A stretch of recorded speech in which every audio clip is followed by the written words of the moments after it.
Hello, everybody. Thank you for joining us for tonight's City Council meeting for June 11th, 2024. This public meeting of the City Council is recorded on Zoom with a link that is posted on the agenda. If you are calling on a phone, you can press *9 to request to speak. If you are watching on a computer or device, there is a raised hand button that you can tap or press to request to speak. Please use either of these options during oral communications to be recognized to speak.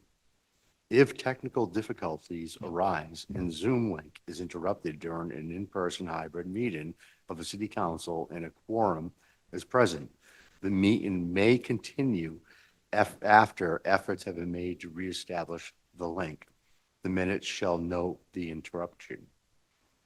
It is the finding of the City of Gloucester that no individual should be denied equal treatment or opportunity because of their age, ancestor, color, disability, including intellectual or developmental, mental disability, family status, immigration status, gender identity or expression, military status, marital status, national of origin, race, religion, sex, or sexual orientation. And tonight I'd like to announce that we have, starting from the left, we have our Ward 2 Councilor, Dylan Benson. We have our Ward 4 Councilor, Frank Majota. We have, to my right, we have at-large Val Gilman. And then we have at-large Jason Grow. We have our Ward 3 Councilor, Marjorie Grace. We have our Ward at-large, Jeff Worthley, our Ward 1 Councilor, Scott Memhard, and myself, Councilor from Ward 5, Sean Nolan. And as our clerk, we have Grace Poria. Any other people on the call? And we have Mayor Verga, sorry about that, and Connor from our CFO, Ken, and Kenny Costa. Thank you. Councilor Nolan. Yes. We also have our city attorney, Suzanne Egan, as well as the HR director, Holly Doug-Willow, workers' comp agent, Valerie Marino, on the call. Excellent. Thank you very much for everybody. At this time, I'd like to do a flag salute, and the flag salute will be held and started by Councilor Grow.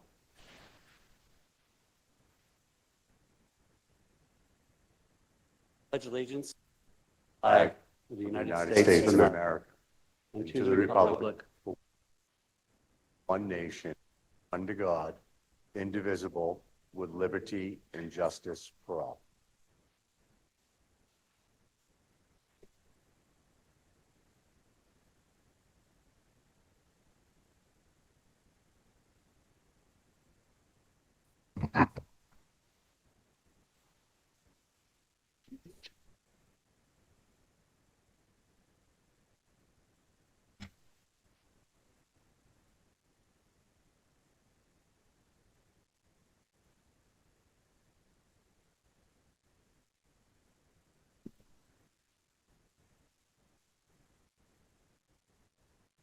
Yes.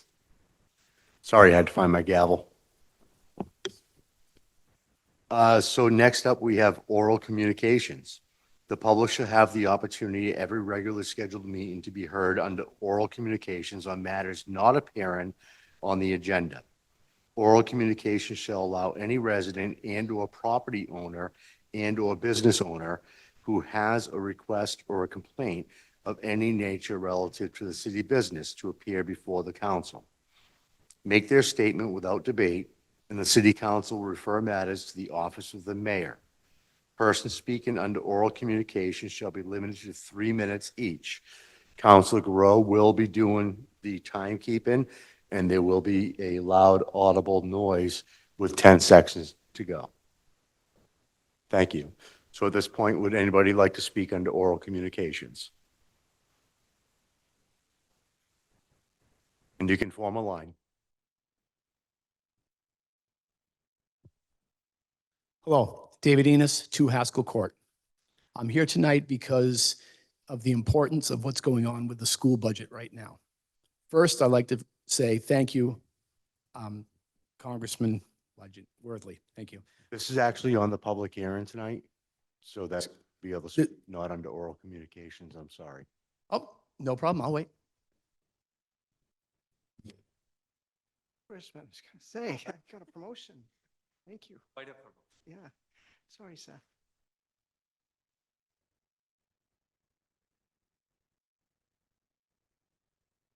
If you could please just state your name and address for the council. Good evening. Sean Gadbois, 2R Green Street. Denise Gadbois, 2R Green Street.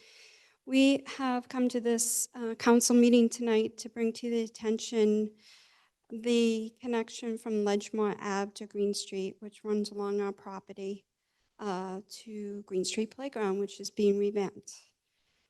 Just to summarize a little bit, Sean's parents, Donald and Georgia Gadbois, bought the property in 1957. During this time, the city of Gloucester was not using this portion of the road between Ledgemont, excuse me, and Green Street.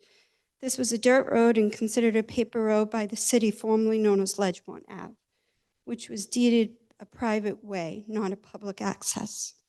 In 1974, City of Gloucester took part of the road to build the park and put up a fence and left access to the property for his parents.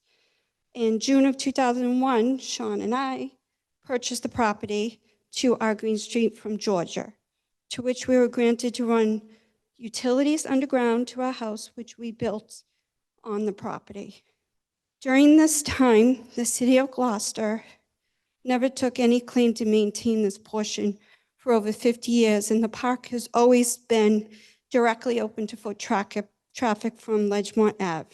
Never has there been foot traffic along our side of the fence till the revamping of the park.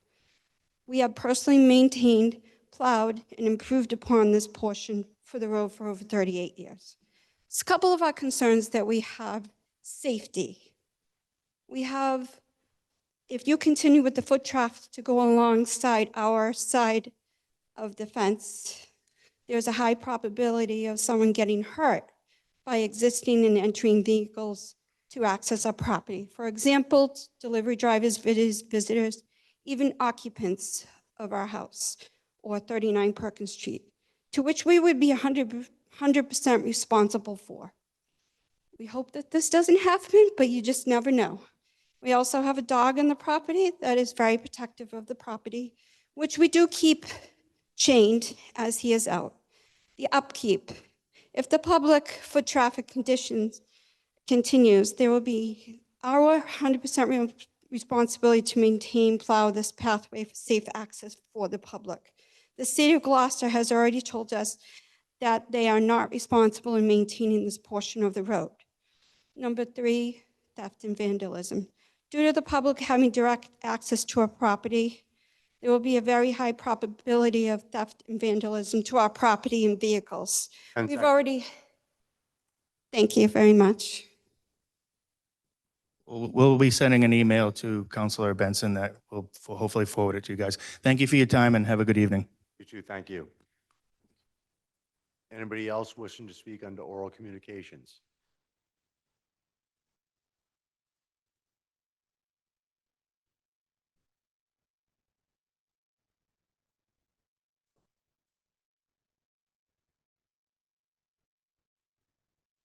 I can't tell you how much I hate doing this. Yeah, we've lived on Ledgemont Avenue for 50 years. We've always had The record, please. Janet Messier, 14 Ledgemont Avenue. And we've always had access to Green Street Park. Our children, our grandchildren, now because of this fence issue, we have to walk all the way around, down Ledgemont Avenue, up Mount Vernon Street, down Perkins Street to get to Green Street, which is about 150 feet from our house. We can no longer walk to Market Basket. It's completely blocked off. There's never been a fence. For some reason, the city decided to put a fence around the children's park, which basically cut off all access to the park for all the residents of Ledgemont Avenue, and also cut off access to the park on Ledgemont Avenue for the people on Green Street who are used to walking their dogs to the park. Now they can't do it either. We see people every day trying to get to work. They can't get through. It's all blocked off. So we would like someone to build a gate or something in that fence so that we can get through, so we don't have to walk all the way around. It is a safety issue. If we cut through the woods, there's big, huge boulders, someone's gonna fall and get hurt. And because Sean and his wife have decided to put up the fence, there's no way for us to get through anymore. So that's it. We're just hoping that somebody will put a fence there so that we can access the park again. Excellent. So- Thank you very much. Anybody else wishing to speak under oral comments?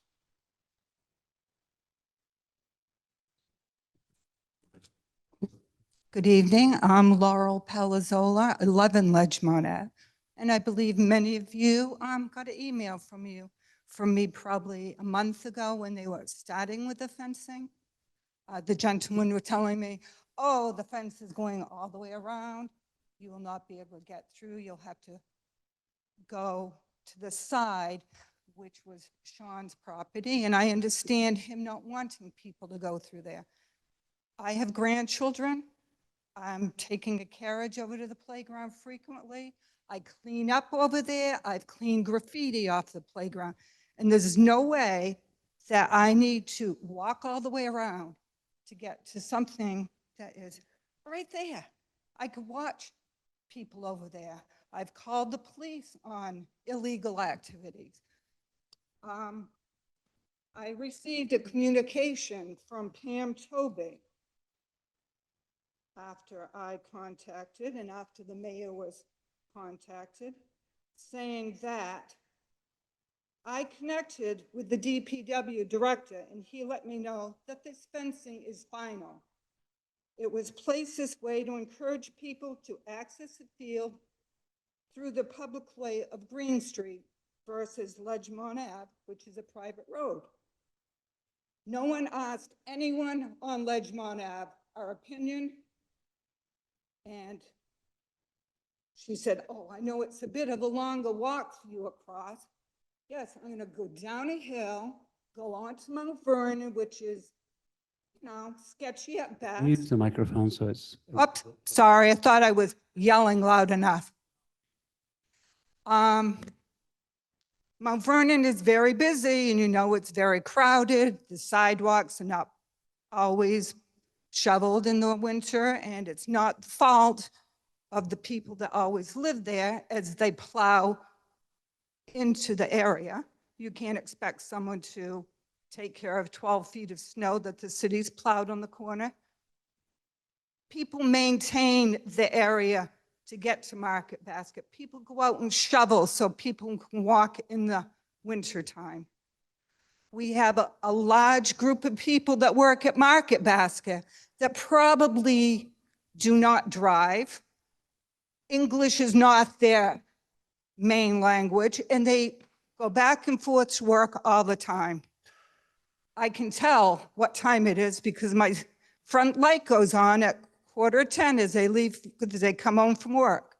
We had a gentleman last week with a cane. He said, I'm going to Market Basket. How do I get there? 10 seconds, please. Oh, you have to go all the way around. I could have been at Market Basket already. Thank you. Please put a gate in. Anybody else like to speak under oral communications?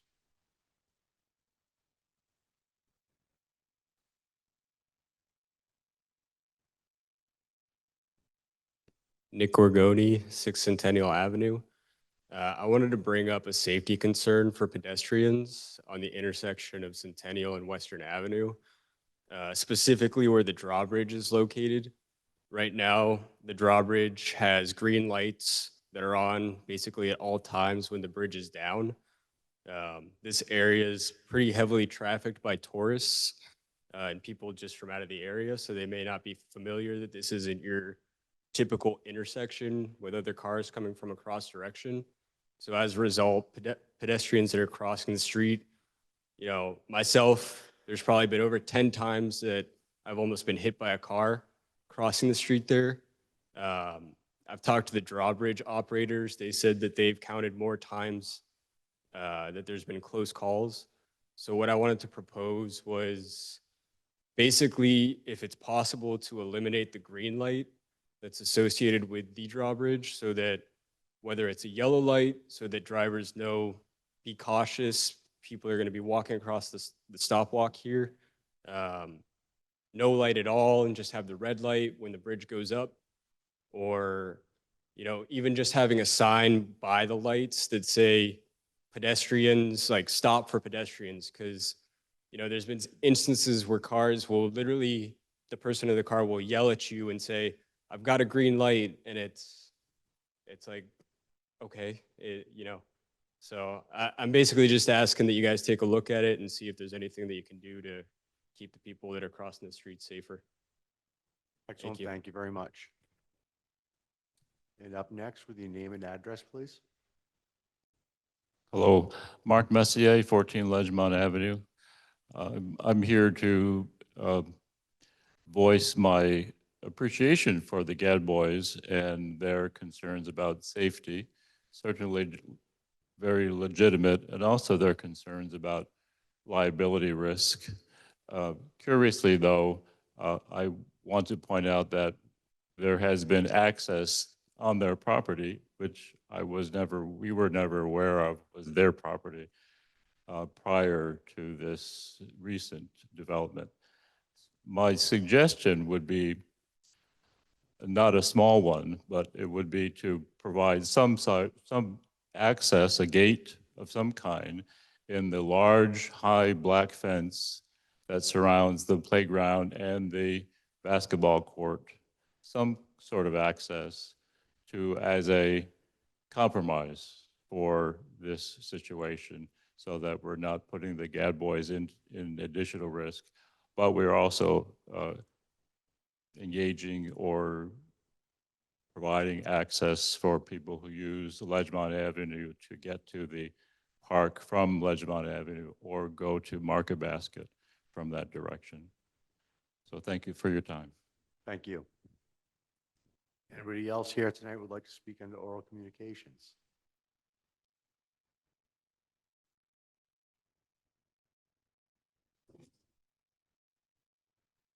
Greg Doe, 7 Whites Mountain Road, deeded address 13 Thompson Street. I wanted to publicly thank Mayor Verger for adding on the installation of a water line and a fire hydrant up Thompson Street to the corner of Becker Circle in the scope of the $15 million bond issue that was upgraded in the West Gloucester neighborhoods. We are grateful for the fire protection this hydrant brings to our neighborhood. But to add, this is only a start. This neighborhood still needs deep water and additional fire hydrants for protection. The council last November approved a $15 million bond to install deep water and fire hydrants and many other private, I repeat, private roads in West Gloucester, kicking the can, as they quote, I'll quote the council on that, kicking the can down the road for our neighborhood that's in dire need, still in need. Also to ask right now, in the installation of that water line up Thompson Street and the fire hydrant, they just did patchwork on the road, and we'd like to know if the city is going to pave it, give a finished paving job as they have done on the private roads of Rust Island, Causeway Street, and other areas in the scope of that project. Infrastructure. And also I wanted to ask if the city is, different subject.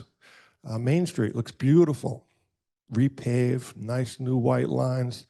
But you know what? People can't measure where they park their car. We need to see measured crosshatches so people know, oh, my car's 10 feet. So if you go down there, you'll see cars spaced all over the place, and there's no regulation now like there used to be in the old days. So it's a simple fix. Guys could go down there and paint 10 feet, and you'll see much more organized parking. That's it. Thank you. Hey, Greg. Anybody else like to speak under oral communications tonight?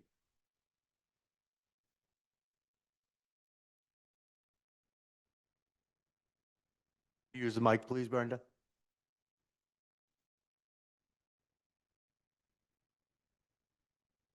button. Hello. Hi, Brenda Malloy, 43 Rocky Neck Ave. I don't know if this is appropriate for the oral communications, but we have a water shuttle in our city, which is really appreciated by the businesses and the citizens alike. And the water shuttle currently can't land at the Studio Restaurant, so there's no delivery to passengers in East Gloucester because there's some kind of issue with, I don't know what the issue is, something with the dock or something. This I heard about from the gentleman who runs the water shuttle today.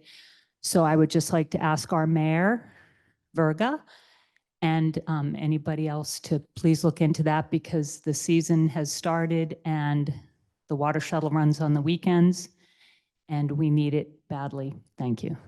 Thank you, Brenda. Anybody else like to speak into oral communications?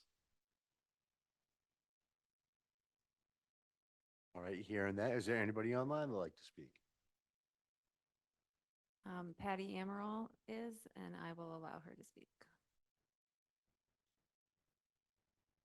I'd like to also say that CAO Jill Cahill is in attendance on Zoom, and, oh, sorry. Yes, and Patty Amaral, can you hear us? Yep. If you could just give us your name and address for the record, please. Patty Amaral, 14 Myrtle Square. Excellent, thank you. The floor is I yours. was totally thrilled when I did a C-click fix for the last 4 years trying to get Burnham's Field in some form of safety for children.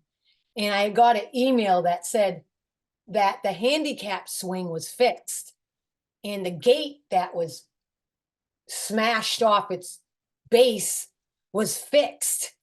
And then I went down to the softball field to watch my daughter-in-law play, and I saw that the gate was leaning against the fence and the handicap swing and the chains are completely missing. So now there is no handicap swing. And I just don't know. And I wish I could see your faces again. Why it takes so long for a playground to be safe. Is everyone hearing? Is the mic up? Am I muted? I just don't understand the philosophy in our city when it comes to this. Of course, I was thrilled when I went to Oval today and they finally, after like 3 years, filled it up with mulch so that the jagged edges wouldn't hurt my granddaughter. But come on, what is going on in our city that we cannot have safe playgrounds? It's embarrassing. I go to Beverly. I see their trucks go by me at Park and Recreation. What are they doing that we're not doing? That's what they're doing. They have a Park and Recreation department. If we have one, it's non-existent. We have a Park and Recreation Commission on the books, and we all know it. I've talked about this a million times. I wasn't even going to come on right now. I got my granddaughter here, and I'm wasting time to be here talking again and not with her. And I just don't understand. I don't understand. So I can't see your faces, so I hope you can hear me. Can everybody hear me? Yes. Okay, there you are. Okay, you're gone now. So what is it that needs to be done? Is it an act of God? Is it the world ends? What needs to happen? Can I ask you guys, can you just go down there and walk and see what's going on? You just had all these people from Ledgemont Ave come up to the mic and say things that happened that they weren't even aware of. Why such darkness? Why do this to the residents who pay the taxes and pay for your salaries as you sit there? Where is our representation too? I mean, 10 seconds, please. I'm just going to put my hands in prayer right now because that's, I think, the only thing that is going to work. And I hope God is listening. Thank you, Patty. And thank you. And don't even say thank you to me because it's a thankless thing. Don't even bother. Thank you, but Jesus, no, thank you. I don't even know what to say.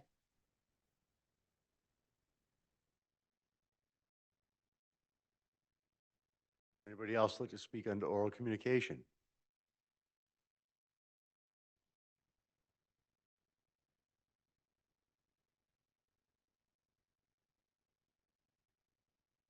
If you just state your name and address for the record. 18 Ledgemont. Mike's not on.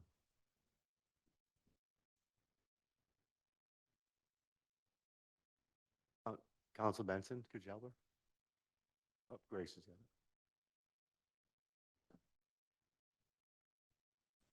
There you go. Just talk right. I think that the city isn't aware of how busy it is going back and forth on Your name and Ledgemont. address, please, 18 Ledgemont, and your name. Linda McDonald. Excellent, thank you. People from Market Basket go through there, and people from the Y all over the city walk up the hill and through there. I walk through there. I used to walk through there. Today I walked down the path that other people are taking, and it's a very dangerous way to go. It's where they cut the woods to make a place for fire engines to turn around. And it's full of rocks and holes and rock, and you don't want anyone going that way. It would be much quicker just to make a gate. Thank you. Thank you very much. Is there anybody else like to speak in oral communication? Council Gilman, do you see anybody online? All right, seeing none, we're going to close oral communication and move on to our next order of business. Madam Clerk. The next order of business is a presentation. It's a comprehensive plan update by Jen Goldson, AICP, Managing Director of JM Goldson LLC.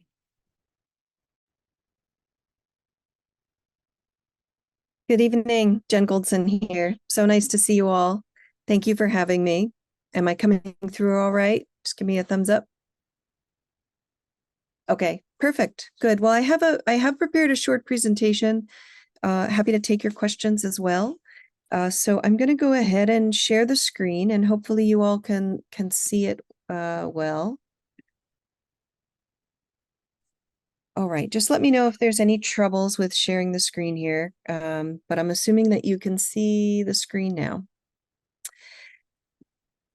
So I'm from JM Goldson. We're a consulting team helping the city do your comprehensive plan update. We're working with several other consultant members, including Cambridge Econometrics, Kittleson Associates, and Innes Associates. And I just want to give you a brief update as to where we are with the process. You'll see from the title of the slide that we're in the phase 3 launch. There are 4 phases to the project, so I'll describe that a little bit more. We started back at the basically around June, July of 2023, and looking at Gloucester yesterday and today. And then we moved into doing a really deep dive on what is the community's vision for the future. And we call that Building Gloucester Tomorrow. And now you'll see that we're here in this phase 3, which is, well, how do you do it? You know what you're trying to achieve. How do you get there? And then we'll move in later in the new year, we'll move into pulling it all together into a final draft and then final plan for you.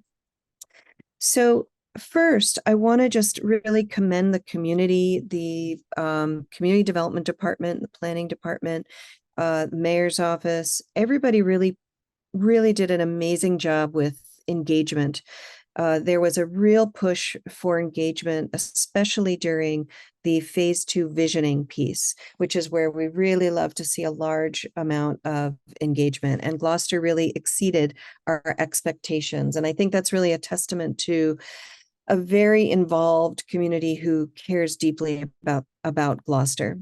I've been listening to some of the speakers here, and I think, you know, at every meeting, you already know people care deeply about Gloucester. When we come into a community, we don't really know what it's going to be like exactly.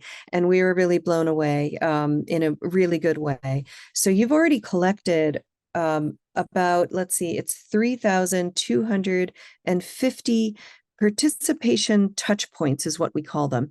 And you're only about halfway through the planning effort. So that's an amazing feat. And by touch points, I mean, we don't call it people because several people like to participate multiple times, and that's wonderful. And we want to encourage that. So that's why we call it touch points. You'll see that probably, I think all of you were already involved in that 13-week winter engagement activity period where we had a meeting in a box, we had tabling events all over the city. There was a survey, and then we've also had several forums and open houses as well. We then worked with the community to have them start to draft a vision, looking at all of the things that the community members said over that 13-week period, and really thinking deeply about what are the main themes that we're hearing here. And then we ran another forum where we workshopped it with community members who actually sat down, and by answering a bunch of different questions, they wrote their own vision statements based on the engagement results. So we like to say that our process is iterative. So we might do one thing in this 13 weeks, and then we start to build on it. And we say, all right, these are some things coming out of that. Now, looking at that, what kind of vision do you think would make sense given everything we're hearing? And then we ask the community to write that, which they did. And then we went through and polished it up, and then we checked in with the community, both online. All of these elements actually had both an online opportunity as well as in person. And then at the last round, it was really checking in, saying, okay, this is what you folks wrote back in the March community drafting workshop. Do you like it? And then, can we tweak this? So that's where we have just kind of come from. And I think many of you were actually involved in that May open house. So thank you for coming. I know I saw a few of you there.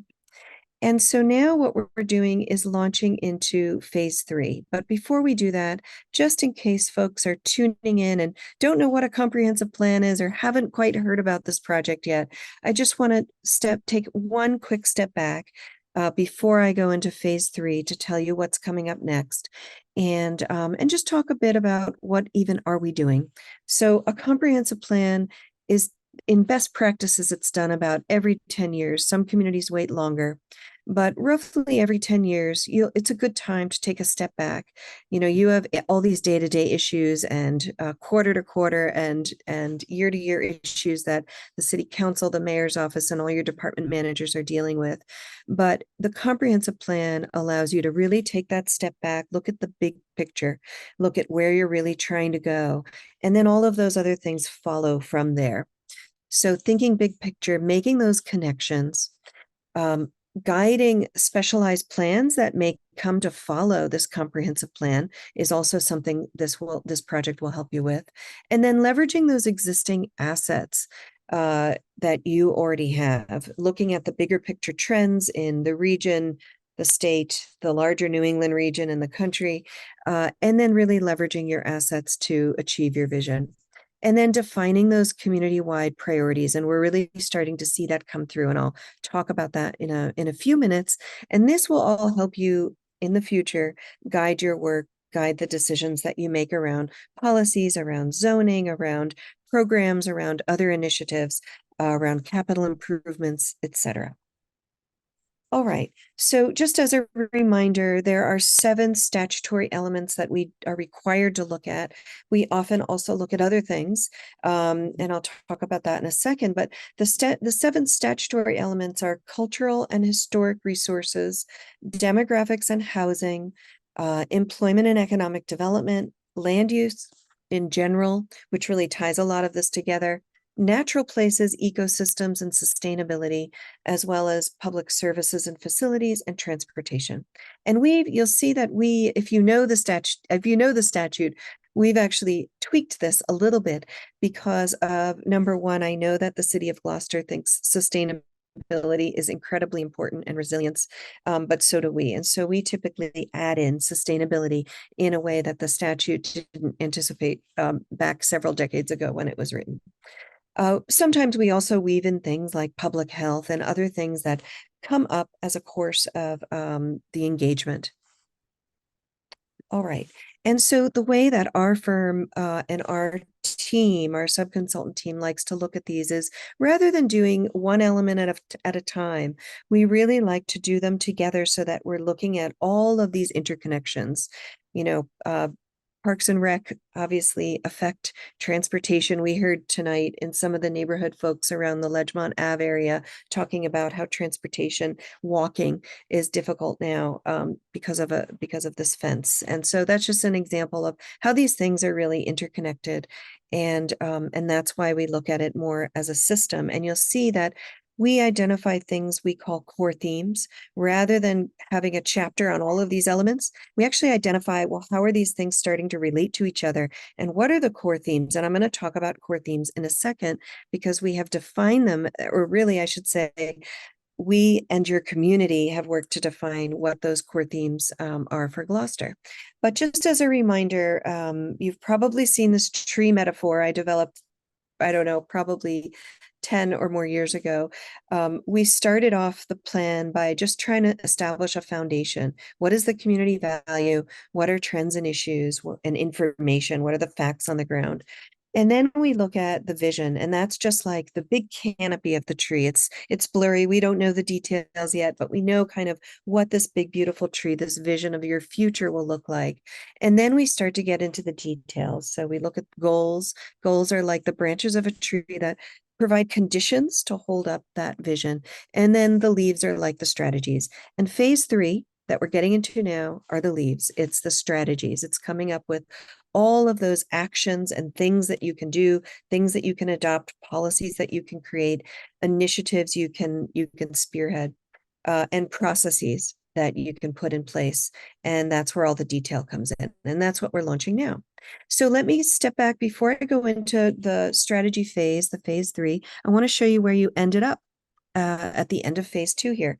So the final draft vision, and I like to say the vision period, phase 2, is really where the community, you want to get them to dream about the future. What ideally, if you had an ideal future, ideal and realistic future in Gloucester, 10 years from now, what do you hope would either still be the same? So we want to get them to think about what they want to preserve and what would be improved or different in some way. And so we like to say, dream a little before you think. And now we're getting into the kind of the rolling up your sleeves and thinking about those strategies. But first, the dream. So this is the draft, the draft community vision statement for Gloucester that, again, was taken from your engagement and then written by the community through their working session and then refined after community review. I'm not going to read you every word on this slide, but I have highlighted some of the key pieces, some of the key themes that really came out. This is the overall vision statement. And this is, again, a vision for the future. What do you want to stay the same? What do you want to be improved? And so people are focused on preserving natural beauty, history, culture, and providing opportunity. They talked about having a sustainable waterfront, vibrant main streets, strong sense of community. They also talked about the importance of immigration, the fishing industry, and artists. And I think that none of you will be surprised by these themes. We usually try the best we can to take the exact words that people tell us, what's important to them, and integrate them into this vision statement. So this is your overall vision statement, what you're hoping will stay the same, what you're hoping will be different in the future. And then the core themes that the community identified over the course of this engagement period, there are 5 core themes that really tie those statutory elements together with the emphasis where the community members wanted to place emphasis. So the first one is fostering affordable and innovative places, I should say, to live and work.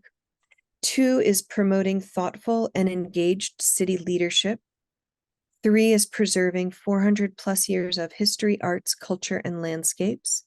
4 is encouraging tourism with minimal disruption to residents' lives. And 5 is strengthening physical connectivity and public health. And that, of course, physical connectivity also includes transportation and how you get around.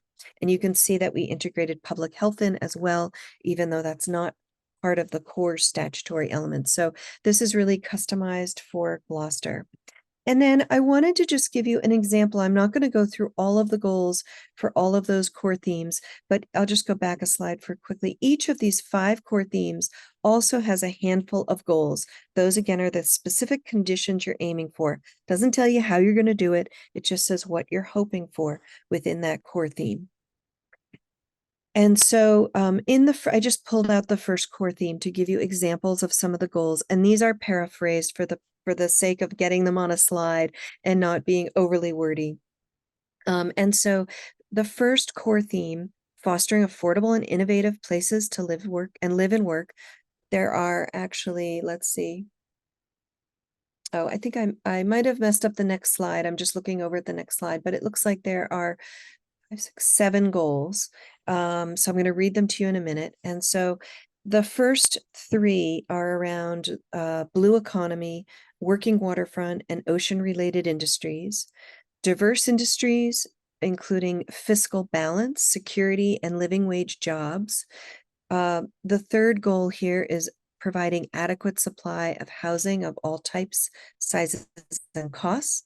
And then the next ones, and these should have been in CCD, it should have been D, E, F, G, but correct. Promote housing stability for residents at all life stages, mixed use and live work opportunities to activate neighborhood centers and strengthen downtown, support small businesses, particularly in the arts and personal services, and offer high quality educational opportunities and facilities. And so you can see this is all under that first core theme, and each of those core themes that I presented here, these 5 core themes, have their own set of goals. And I encourage you to read through, check out all of the goals within each of these core themes. Each core theme also has a little description about what do people envision under that core theme for the future. So that is where we're landing in phase 2. And now I want to just talk to you about what you should expect coming up. So we're launching phase 3. How do you achieve that wonderful, beautiful vision? How do you do it? And so I love this quote by Michael Porter. The essence of strategy is choosing not what to do. It's actually about making choices, looking at trade-offs, and eliminating the things that you're not going to do. And so that will make a lot more sense, or have even more poignancy, I think, when I describe our process of where we start and where we end up in phase 3. So when I talk about strategies, what do I mean? Strategies typically fall into 4 categories. Physical design or improvements could be capital improvements, could be where is the city, fixing up roads, playgrounds. We heard someone on the early comments talk about playground safety and improvements. So that's all physical and design is the first category. The second is regulatory and policy. Could be any regulatory or policy, but often it's a lot of zoning recommendations. It could be tax policy. It could be other regulations. It could be looking at, even some communities want to look at their structure, their governmental structure. And then there could be another category of programmatic. What kind of programs do you offer to residents? What kind of programs do you offer to businesses? Things like that. It could also be capacity building. Do you have staffing needs? Do you have any undermet needs? Do you have any other funding needs? And I suspect, I suspect the answer will be yes. And every community that we work with wants to know where can we get more funding. And so we look at all of those things and where the funding should be focused, where it could come from, what kind of staffing needs you have, et cetera. Sometimes capacity building is what kind of boards and committees do you have? What kind of volunteers are organized around certain issues? Maybe issues will come up through this process that you don't have a citizen board focusing on that you want them to. So that's the kind of thing that happens in the strategies. And I said a moment ago when I read that quote, that would have more poignancy in a moment, because what we do, the way we do this process is we're starting this process now, actually next week. We get our whole team together and we start to crowdsource from our whole team. We look back at all of the engagement we've done. And we look back at that original existing conditions profile and all of the work we've done to date, and we start to pull out all the strategy ideas that have been offered to us. And then we also look at best practices out there for cities of your size and in your position. And we come up with a grand list of ideas. And at this point, we're not trying to narrow down. We're not trying to say, well, what's the most feasible? What will be the most politically feasible or financially feasible? We look at what are all the ideas out there? Can we pull them all together into one place? And we comb through those engagement results because people, even though when we're asking them to think big and think about vision, they'll always give us strategy ideas. And that's perfect. It's human nature. It's perfectly wonderful, actually, because they're giving us ideas ahead of when we need them. And then now that we need them, we go back and we comb through all of those public comments and community engagement results to come up with, oh, this person had an idea and this person had an idea. We're going to throw it into the mix. And so we come up with this long list of strategies, and we start with the long list. And the whole process of phase 3 is filtering. So you can see that we filter all of this big list, and we ultimately, at the end of phase 3, when I come back to you to present, we'll have a short list. And the way we create that short list is we ask community members, department managers, people who serve on boards and committees, general public. We ask them, well, what do you think of these strategies? What do you think should be the priorities and why? And we hold technical working sessions with local experts. We do a community, it's essentially a community survey, but we basically put all the strategies online and say, community members, please help us weed these out and prioritize. We also work with the department managers to say, what are you able to implement given the staff and funding you have now? What are the gaps here? And we try to be very strategic about what are those priorities that in the next 10 years are realistic for the city to, and not just realistic, but also what would have the most impact. And so it's a matter of filtering. And when we ask for this feedback, we don't say what you need to look at necessarily. We don't prescribe, well, how are you going to go about prioritizing? But we can certainly give you ideas. And so some typical ways communities will start this prioritization is looking at what strategies will have the greatest positive impact to the most people. What strategies will have biggest bang for the buck? What strategies have availability of other dollars that we can leverage that are not city dollars? There's state and federal funding and private funding as well out there for different types of strategies. What effect will different strategies have on property taxes? What strategies can promote that inclusive community that I know Gloucester is and wants to continue to be? And then what strategies will most promote sustainability and resilience? So these are just examples of how can the community, once we start with this big list, start to prioritize and think very strategically. This is not, again, prescriptive. These are just examples. And I just wanted to also show you examples of work we've done in other communities to show you what you're about to receive. You'll start to see it look, a little bit more finished like I'm showing you now in phase 4. But I just wanted to give you an example of when I say a strategy, what does that end up looking like in your comprehensive plan?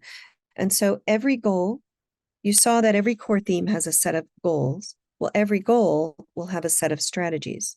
And you can see here that these little icons show you what kind of strategy it is, whether it's a physical design strategy, a policy strategy, and we have a little write-up on each strategy. And then you'll see we also give you or work actually with the community and the client group, which in this case is the planning board, to come up with a set of metrics for each of those goals and core themes with that helps to tell you if we're implementing these strategies over the next 10 years, how do we even know they're working?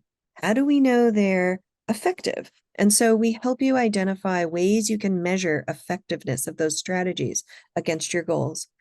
And it could be that after, let's say, year 3 or 4, you're trying things and you're not moving the needle on some of those metrics that you want to see move, that you pivot and you say, okay, well, this set of strategies isn't working for us for whatever reason. maybe you couldn't get something approved, maybe you couldn't get the funding, maybe it's just not as effective as you hoped it would be in your community. Well, that gives you the ability to then pivot. Well, maybe we could try a different strategy that's not on our list that will move the needle more on these metrics. So that's why we give you metrics and work with you to identify what are the things you want to measure to see how effective your plan is. And then you'll also see us developing something we call the future land use map. In very simple terms, it lays out your whole community and says where are areas of preservation, where are areas of improvement, and are there areas of transformation? And you'll see we actually customize the different categories for every community we work with. In this particular community, we called it evolving opportunity areas. We called them historic preservation opportunities, conservation areas, connectivity improvement buffers, and sometimes we have connectivity improvement corridors. So that's really talking about how people get around in transportation and what kind of improvements. So you'll see that when we develop yours, your categories might be different, but the idea is similar, where we'll give you a map saying, your strategies are pointing us in this direction. If you're looking to rezone or tweak zoning or do physical improvements or transportation improvements, it gets laid out on the map to show you spatially how these strategies work. All right, and that's it. I don't want to take up too much of your time today, but I am happy to take questions. I hope I went into enough detail to give you a sense of where we've come from and where we're about to launch into. And I know you'll all continue to be involved in the process. I suspect you will all attend those technical working sessions, which will come up in a few months in the fall. And I look forward to that. So I'll just see if you have any questions, and thank you again for your time. Excellent, Jennifer. Thank you very much. That was a great presentation. I would like to ask that when would these slides be available for us to post on our community development website? I'm happy to provide them tonight. If you'd like, I can send an email out. Excellent. And now at this point, I'd like to start from my left and ask if there's any counselor questions, and we'll start with Counselor Benson. Not at this time. Counselor Majota. No questions. Counselor Gilman.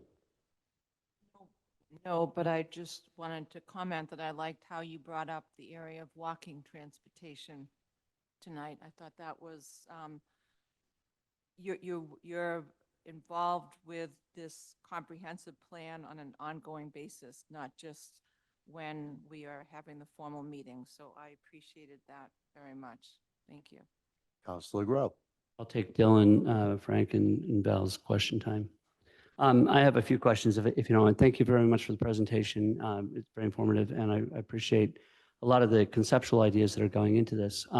First question I have is, how much are you looking at previous plans that the city's put together that haven't actually been implemented, like the housing production plan, reimagining Railroad Avenue, the downtown work program plan? And are you incorporating some of those ideas? Because I guess my concern is that, 2021, 2020, we did the Plan 2000. That was 23 years ago. Not a lot of it has been implemented. Some of it has. So I worry that we're going through another one of these sort of ethereal, conceptual, wouldn't it be really nice if we did these kinds of things, and yet we have plans on the books right now that would do a lot of things that I think would improve the city, but we just haven't, for whatever reason, initiated that into the process. So are you looking at those plans and incorporating those ideas as well? I am. In fact, when we first start, we look at all the plans we can get our hands on. It was so long ago that when we start phase 3, we did that back in phase 1. When we start phase 3, I actually personally read them all again. And I've been doing that all week, including the railroad plan. I was just looking at that the other day, and we pull the ideas out of those plans that still seem relevant to the vision that the community has written. The other thing that we did when we first started, and we have from your city staff who was very helpful. They went through every strategy idea in the prior comprehensive plan and gave us a status report of where everything is. So we have all of that data that we will also pull out. Anything that's still relevant that maybe was a great idea 20 years ago but hasn't been implemented. That's part of our crowdsourcing of ideas. thank you for asking it. It's a great question. I'm looking forward to seeing that. The next question I have is regarding the adequate supply of housing. As you know, in concert with what you're doing with the comprehensive plan, we're also dealing with the MBTA 3A zoning requirements. And initially, we were sort of under the expectation that the CPI would help inform MBTA 3A zoning. Logistically speaking, that's not going to take place. So one of the things that we're talking about is adequate supply of housing. How do you envision dealing with probably the most intractable problem that we have in this community, in dealing with the issue of a broader range of housing that's affordable to more people? Yeah, thank you for asking that. And I know there's been a lot of conversations around how the MBTA zoning work is happening, separately on a parallel track to this, and will be wrapped up and acted on at least before this plan is finished next year. So when we think about housing and trying to meet housing needs, we do a lot of housing work across the state, and what we like to encourage communities to do is not look at a one size fits all. It's not all about production. It's also about stability and using your existing housing stock. It is about production too, but there are lots of ways you can address housing needs. Part of it will be looking at zoning and how can zoning encourage the market to produce the housing that's in demand in the community. How can, through regulations and through zoning as well as incentives, the community also encourage the private market to provide the affordable, including deeply subsidized housing that the community also needs, that would not be something the market would normally provide. And then how do you look at stability? How do you look at the existing housing stock? Existing stock we call, some of you may have heard something called NOAH, naturally occurring affordable housing. It's basically units, could be in triple deckers, could be in smaller apartment buildings, could be two families. Smaller units typically that are a little bit more naturally affordable. They're not capital A affordable with a deed restriction and counting on your subsidized housing inventory, but they're a really important part of your housing stock. How do you preserve those units so that people can still afford to rent here and to work close to where they, live close to where they work and to own here, looking at starter homes. So looking really carefully at that existing housing stock and how do you make sure that existing housing stock remains as affordable as possible and available to people who have lived here and who work here. So that's another piece of it. And then there's something else we look at, just in terms, we usually call it subsidy, called programs, but how do you give some support to community members who may be struggling? Maybe they're spending half their paycheck just to stay in Gloucester because they love this community, because they work in this community perhaps. Maybe they've lived here all their lives or their family has lived here for generations. How do you help them stay here? It could be seniors who are struggling to stay. It could be other members of the community that are really struggling. So those are the three kind of legs of the stool that we look at. So we do look at production. How do you encourage the private market to do what you need? We look at stability. How do you look at the existing housing stock and encourage that stability of that existing housing stock? And then the third leg of the stool that I just described is sometimes called subsidy. You can also call it programmatic. So that's typically how we look at crafting strategies. And then wherever you end up with MBTA zoning, we could certainly incorporate where you end up into the plan so that it's, consistent with where you land. I think in a way, instead of the CPI informing 3A zoning, 3A is actually going to be helping to inform the CPI. Just one more? Okay. One more is, I think it's really important too to keep the connection between housing affordability and workforce and the ability to have employees who live in the community. And I hear constantly from people who own businesses that they can't find people to work in the community, that they're all moving down the line because it's cheaper and they can still work there. So the final one is strategies and goals. At the end of this, are we going to, I know you're not going to say that you're not going to tell us what to do, But at the same time, we're going to need to have some direction about some of the priorities and the strategies to achieve some of the things. Or this report will do what most reports in the city do, which is to sit nicely on a shelf and pop its head up in another 10 years when we talk about why it wasn't acted on. So how aggressive are you going to be in suggesting these things that are really going to be, monumentally changing in terms of actual doing something as opposed to conceptual changes that are nice to talk about but don't actually accomplish anything? Yeah, thank you so much for these thoughtful questions. So our philosophy is that we, as the consultant team, will give you what the best practices are in your, given your complicated situation, in these various core themes. And we'll show you best practices. We'll give you case studies and examples. We'll even give you sample ordinances. We can give you a lot of information. We also feel, though, that having a consultant team come in and tell the community what we think is best for you will actually probably cause the plan to sit on the shelf. We think that what our role is to provide you with the information, the examples, all of the research that we have, and guide you through a process that's very thoughtful and involves community members as well as all the people who serve your community already, boards and commissions, department managers, in making those tough choices about how will they be spending their time, energy, and money over the next 10 years? Because at the end of the day, our consultant team walks away and we call you every once in a while to see, hey, how's it going? But really it's in your hands. And so if the ideas were our ideas, you definitely wouldn't implement them. But if they're crowdsourced from your community, pulled together based on some really thoughtful criteria, and the community boards and committee members, department managers all had a hand in shaping it, that's where we feel the implementation is the strongest. We also do a lot to recommend how to implement.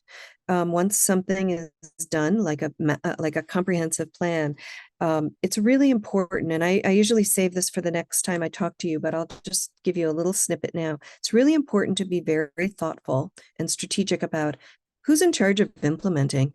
Technically, it's the planning board, but you already know that the planning board is going to be very busy with land use reviews.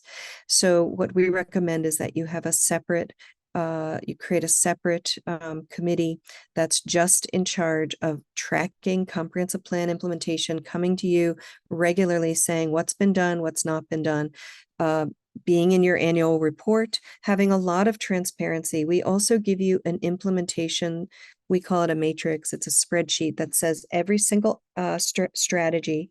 It says what department is it under the main responsibility of what department? Are there any boards or committees or community groups also involved in that strategy? We give you funding sources and links to fill out grants and whatnot.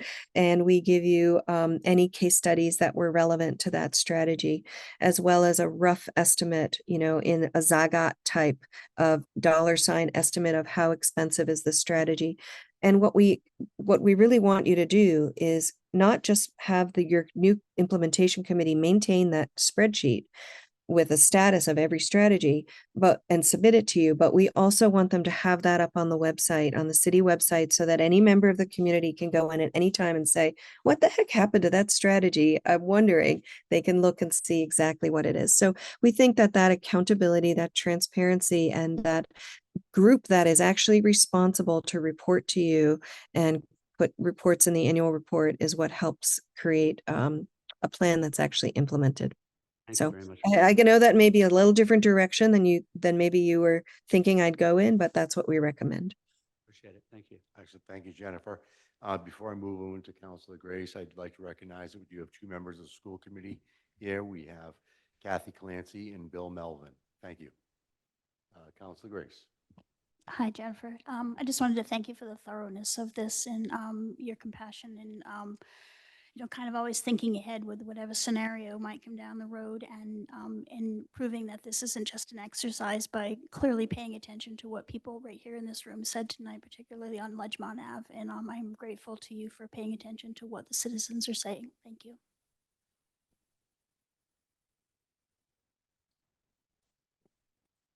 Councilor Worthley. Thank you. Thank you, Jennifer, for your presentation and for the hard work you've been doing for you and your whole team. I had the great opportunity to be part of the Plan 2000, which evolved into Plan 2001 and was the scribe for 53 meetings. So I learned a lot and it's informed me immensely. But one of the things that was actually, and also it really sparked new volunteerism, which was one of the other things that came out of that. People showing that they cared, but then being willing to work on it too. But one of the things that was a disappointment, and I'm going to really double down on what Councilor Groh has said, is we had created a plan implementation review committee. It had no authority. It had some influence, but we've had 5 very different mayors since then. And ultimately, based on our form of government, the mayor is a strong mayor form of government. We had different city councilors, so it was hard to maintain any sense of strategic planning with a change of administration. And I'd like to just see if there's a way when you do make those recommendations, and I understand that they can't be coming from you, but if you can advise us on how to continue moving forward in some of the strategies, even when there's, no offense, Mr. Mayor, I don't think you'll be here for 20 years, 25 years, maybe. But if there is a change at some point, that it can sort of be a handoff of a baton so that it's not starting all over. And of course, the mayor's going to appoint different people to boards and commissions and department heads. But it'd be nice if there was a track that was running on and saying, these are the important goals that we've established. Maybe there's different ways to get there, but a lot got lost in each of those transitions from one administration to the next. And so I just want to encourage you to help us, if you could, in figuring out how to keep that moving forward. Thank you. Thank you. Alrighty, and I'd also like to say we have 27 attendees online, and Pam Toby, our Director of Communications and Constituent Services, is also on Zoom. Council Memhard. Yes, thank you again, and I really appreciate Councilor Groves and Councilor Worthley's points and questions because I think they're ultimately extremely valuable in terms of what we as a community get out of this. It's just, I make the observation that the language has evolved a lot about how we build a community plan. You used vernacular in terms that we hadn't thought of 20 years or 40 years ago in terms of crowdsourcing and how we all work together. As somebody who's been in the ice business on the waterfront, I've been a part of plans about mostly Gloucester Harbor for the last 40 odd years. And I'm just anxious that those too are incorporated in the view that you're taking. We've had multiple Gloucester Harbor plans, multiple designated port area reviews, boundary reviews, multiple in-depth reviews of the status of the fishing industry and the direction of the fishing industry and opportunities for marine green economies like GMGI here on the harbor and other businesses. And it's really, the harbor has been viewed ultimately as a underutilized marine industrial resource for the community. It's to a large extent because of the changes in the fishing industry stagnant and not performing the way it did 50 years ago or 100 years ago.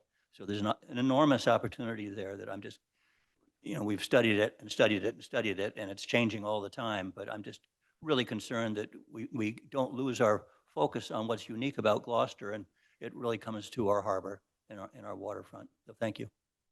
Thank you. Councilor Gelman, please. Sorry, I know we have a lot going on tonight, but I did have one question I wanted to ask Jennifer Goldson, the managing director. So one of the things that I was able to do during this process is go to 2 meetings in neighborhoods, which was great. And probably the most heartfelt part was looking at the profiles. And this group had created like a 2 to 3 page document that kind of kicked off all the different nationalities now that have moved here, what the average age is of our demographic information. And it was extraordinarily thoughtful and helpful because we actually talked about those things in our meetings. So I was just wondering if you were planning on doing a last opportunity for people to weigh in, and maybe if you would consider using that data as a way to prompt some last minute conversations. If for some reason people in the community, the 3,250, haven't had an opportunity to really look thoughtfully. So I guess it's a long question, but if you wouldn't mind answering that, I appreciate it. Thank you. Yeah, thank you. Yeah, the engagement is absolutely not done. So in phase 3, we will be seeking more community engagement around the strategy ideas so that community members can weigh in and actually help prioritize those strategy ideas. And so we really do welcome more feedback. And then in phase 4, we'll have a public presentation as well with the draft plan before it goes to the planning board, before it goes to you for review. And so there'll be more opportunities in both phase 3 and phase 4. So thank you. And thank you for saying that about the profiles. We like to try to make them as useful as we can. And it's great to know that people were looking at them and felt that they were helpful. Thank you. Just my final, I promise. My final thought is that I really liked what you had to say, Jennifer, about holding people accountable, because all the thoroughness of this is only as good as our ability to use it as a process improvement and to hold each other accountable, whether we're on the council, administration, department heads, planning board, zoning. All of us have a part, and we need to make sure that we roll up our sleeves and make this happen and execute it. So thank you. Thank you. Excellent. Thank you, Jen. I just want to say thank you for this excellent presentation. I'm really happy with the amount of people that were involved in this and were able to participate, over 3,000 of them. That's wonderful, and it shows that it's not just a small group of people looking for direction. You know, we have a lot of people looking to make the city better, and that's what makes us great. And at this point, I'd like to ask if the administration would like to add anything to this at this time. Nope, the administration says thank you. So Jen, have a great night. I'd like to take a 5-minute recess before we move on after this presentation, and then we'll convene after 5 minutes. Thank you. Move to recess. Well, thank you. Second. All in favor? Aye. Aye. Second. Yeah. Go ahead.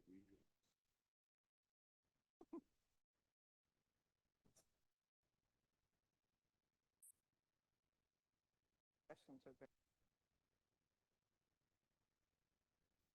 You're humble.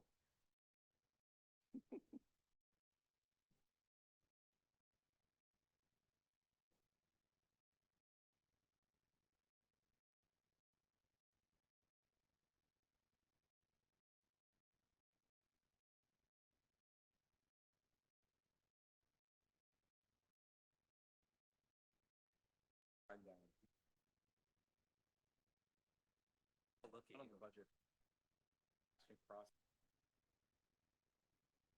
Budget.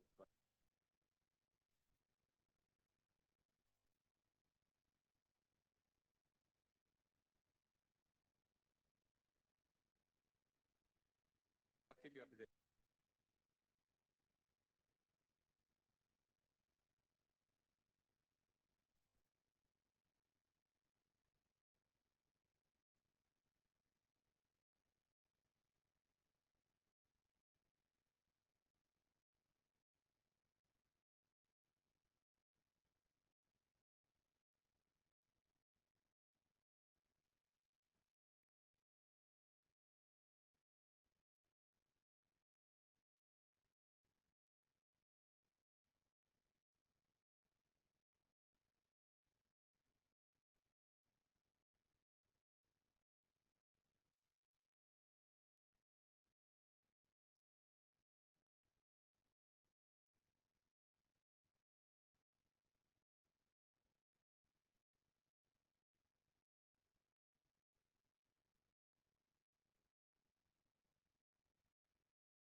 No, it's.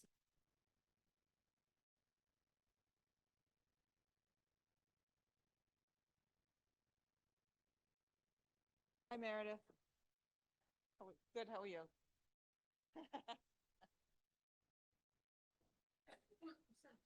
I kind of got.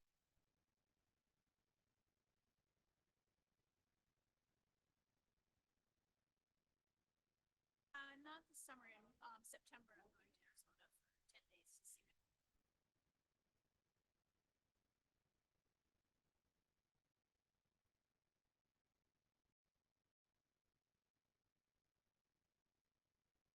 I went last year. Hi, Val. I went to Central You all right? Parks last summer, last spring, so.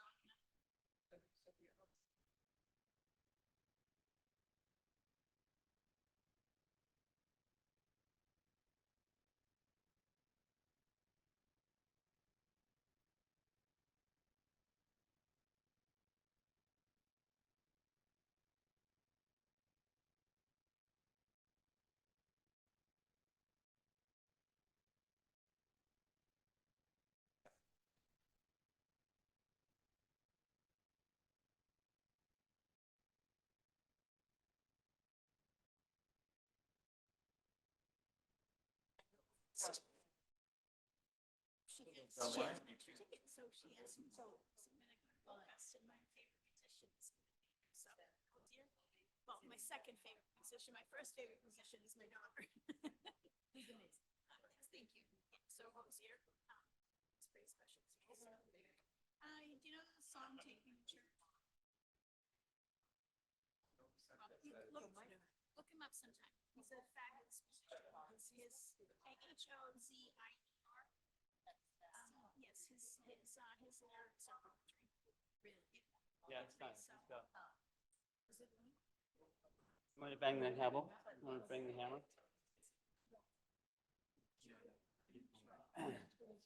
It's 5 minutes.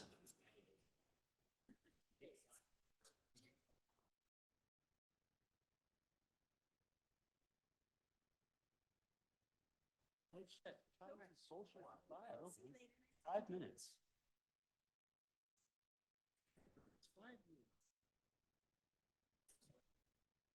Congressman Worthley, to the desk, please.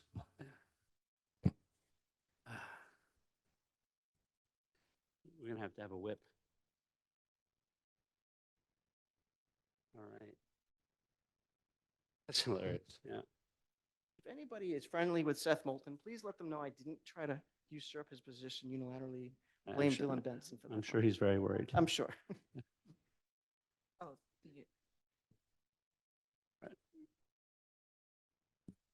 That was number 2 on the list of things on the agenda, huh? Yeah. Okay. Excellent. Thank you for coming back tonight. Madam Clerk, next order of business. The consent agenda. Right. Is there any councils like to pull any matters off the consent agenda? Counselor? I'd Benson. look at pulling order 13 regarding referring the recent resolution that we passed on anti-Semitism. I'm looking to pull that. Right. And your reason? I'd like Oh, to we're- request. We'd vote on Supposed everything to- else we're first. supposed to do that. Oh, yeah. We'll have a vote on that.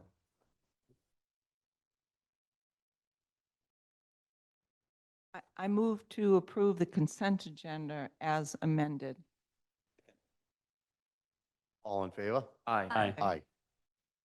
I'd like to request that it is either amended or pulled in completion, and I will explain that. But what I first would like to say about this is regarding, I would make an amendment to accept further ordered for the HRC to look at a proclamation regarding condemning all forms of hate.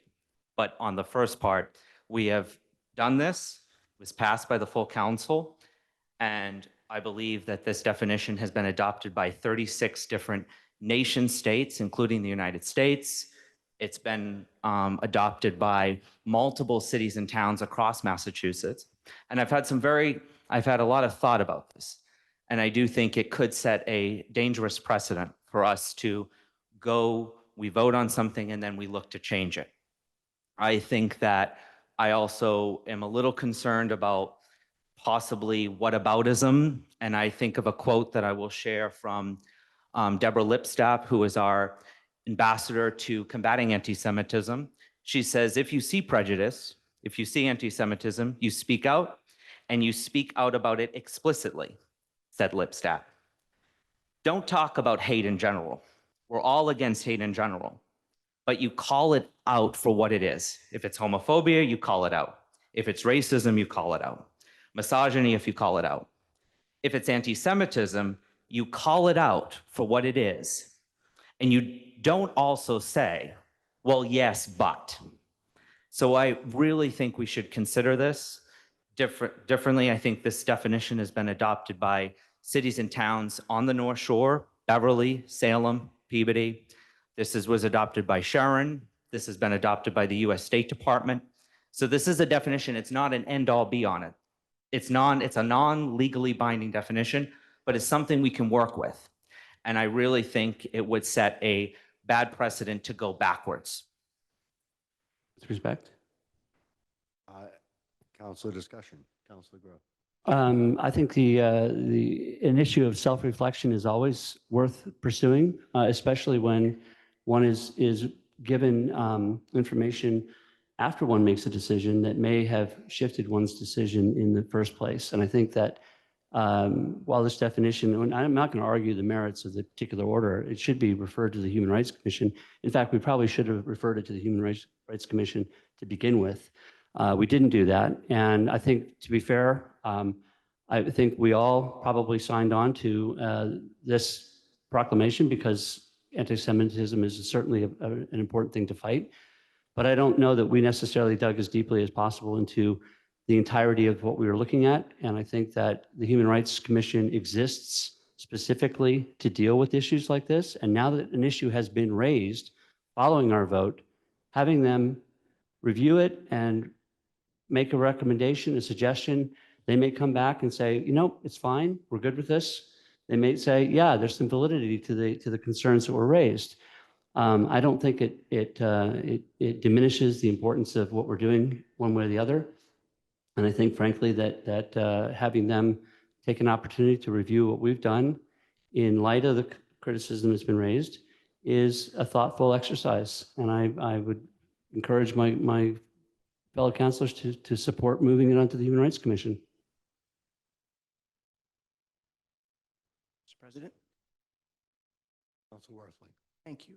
Firstly, I want to commend Councilor Benson for the work he did to bring that to our attention and to bring it forward. And it wasn't just an idea you had and just threw it on us. You did a lot of research on that and you engaged the local Jewish community to a great level. And I appreciated how hard that was and you got it to us.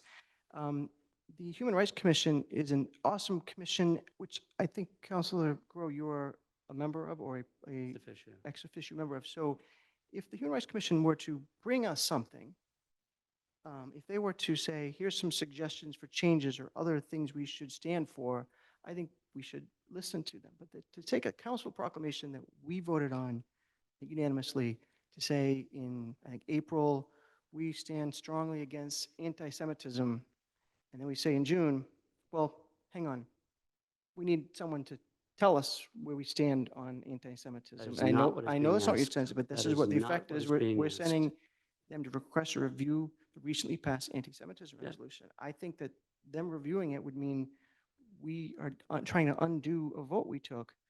And I think that, look, if you want to bring it to them and have them sort of grassroots bring it up to us, I love it. But to say we stood strong in April, and now we're going to say, well, we're not sure. I'm not, you're not saying you're not for it, but any pause in that is, I don't think is reflective of what we stood for very strongly just 2 months ago. Less Then than your that. vote will be the same. My vote would be the same to ask Right. them to review it. Counselor Grace?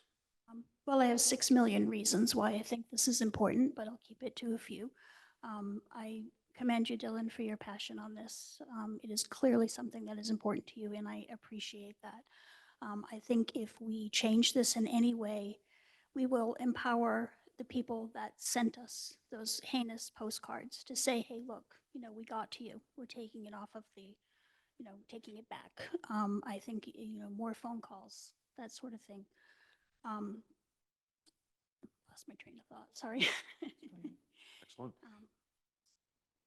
Council Memhard? I would like to echo my compatriots here, and I really appreciate Dylan, Councilor Benson, having brought this forward and the dialogue we've had around it and the background research we've done.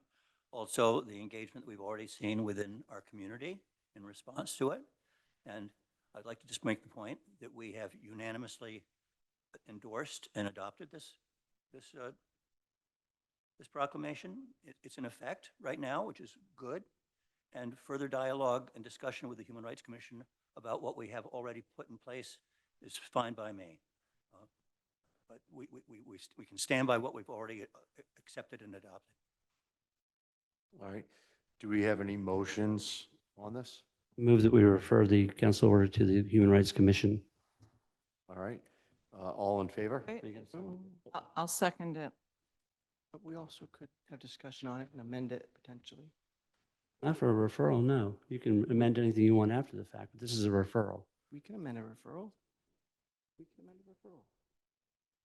So I remember Councilor Benson just 5 minutes ago said he'd be fully in support of a draft resolution condemning all forms of hate speech in general, which is exactly, well, it's half of what you put in here.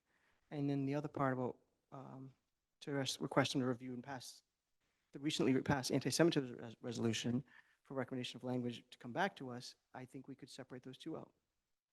Can bifurcate the motion.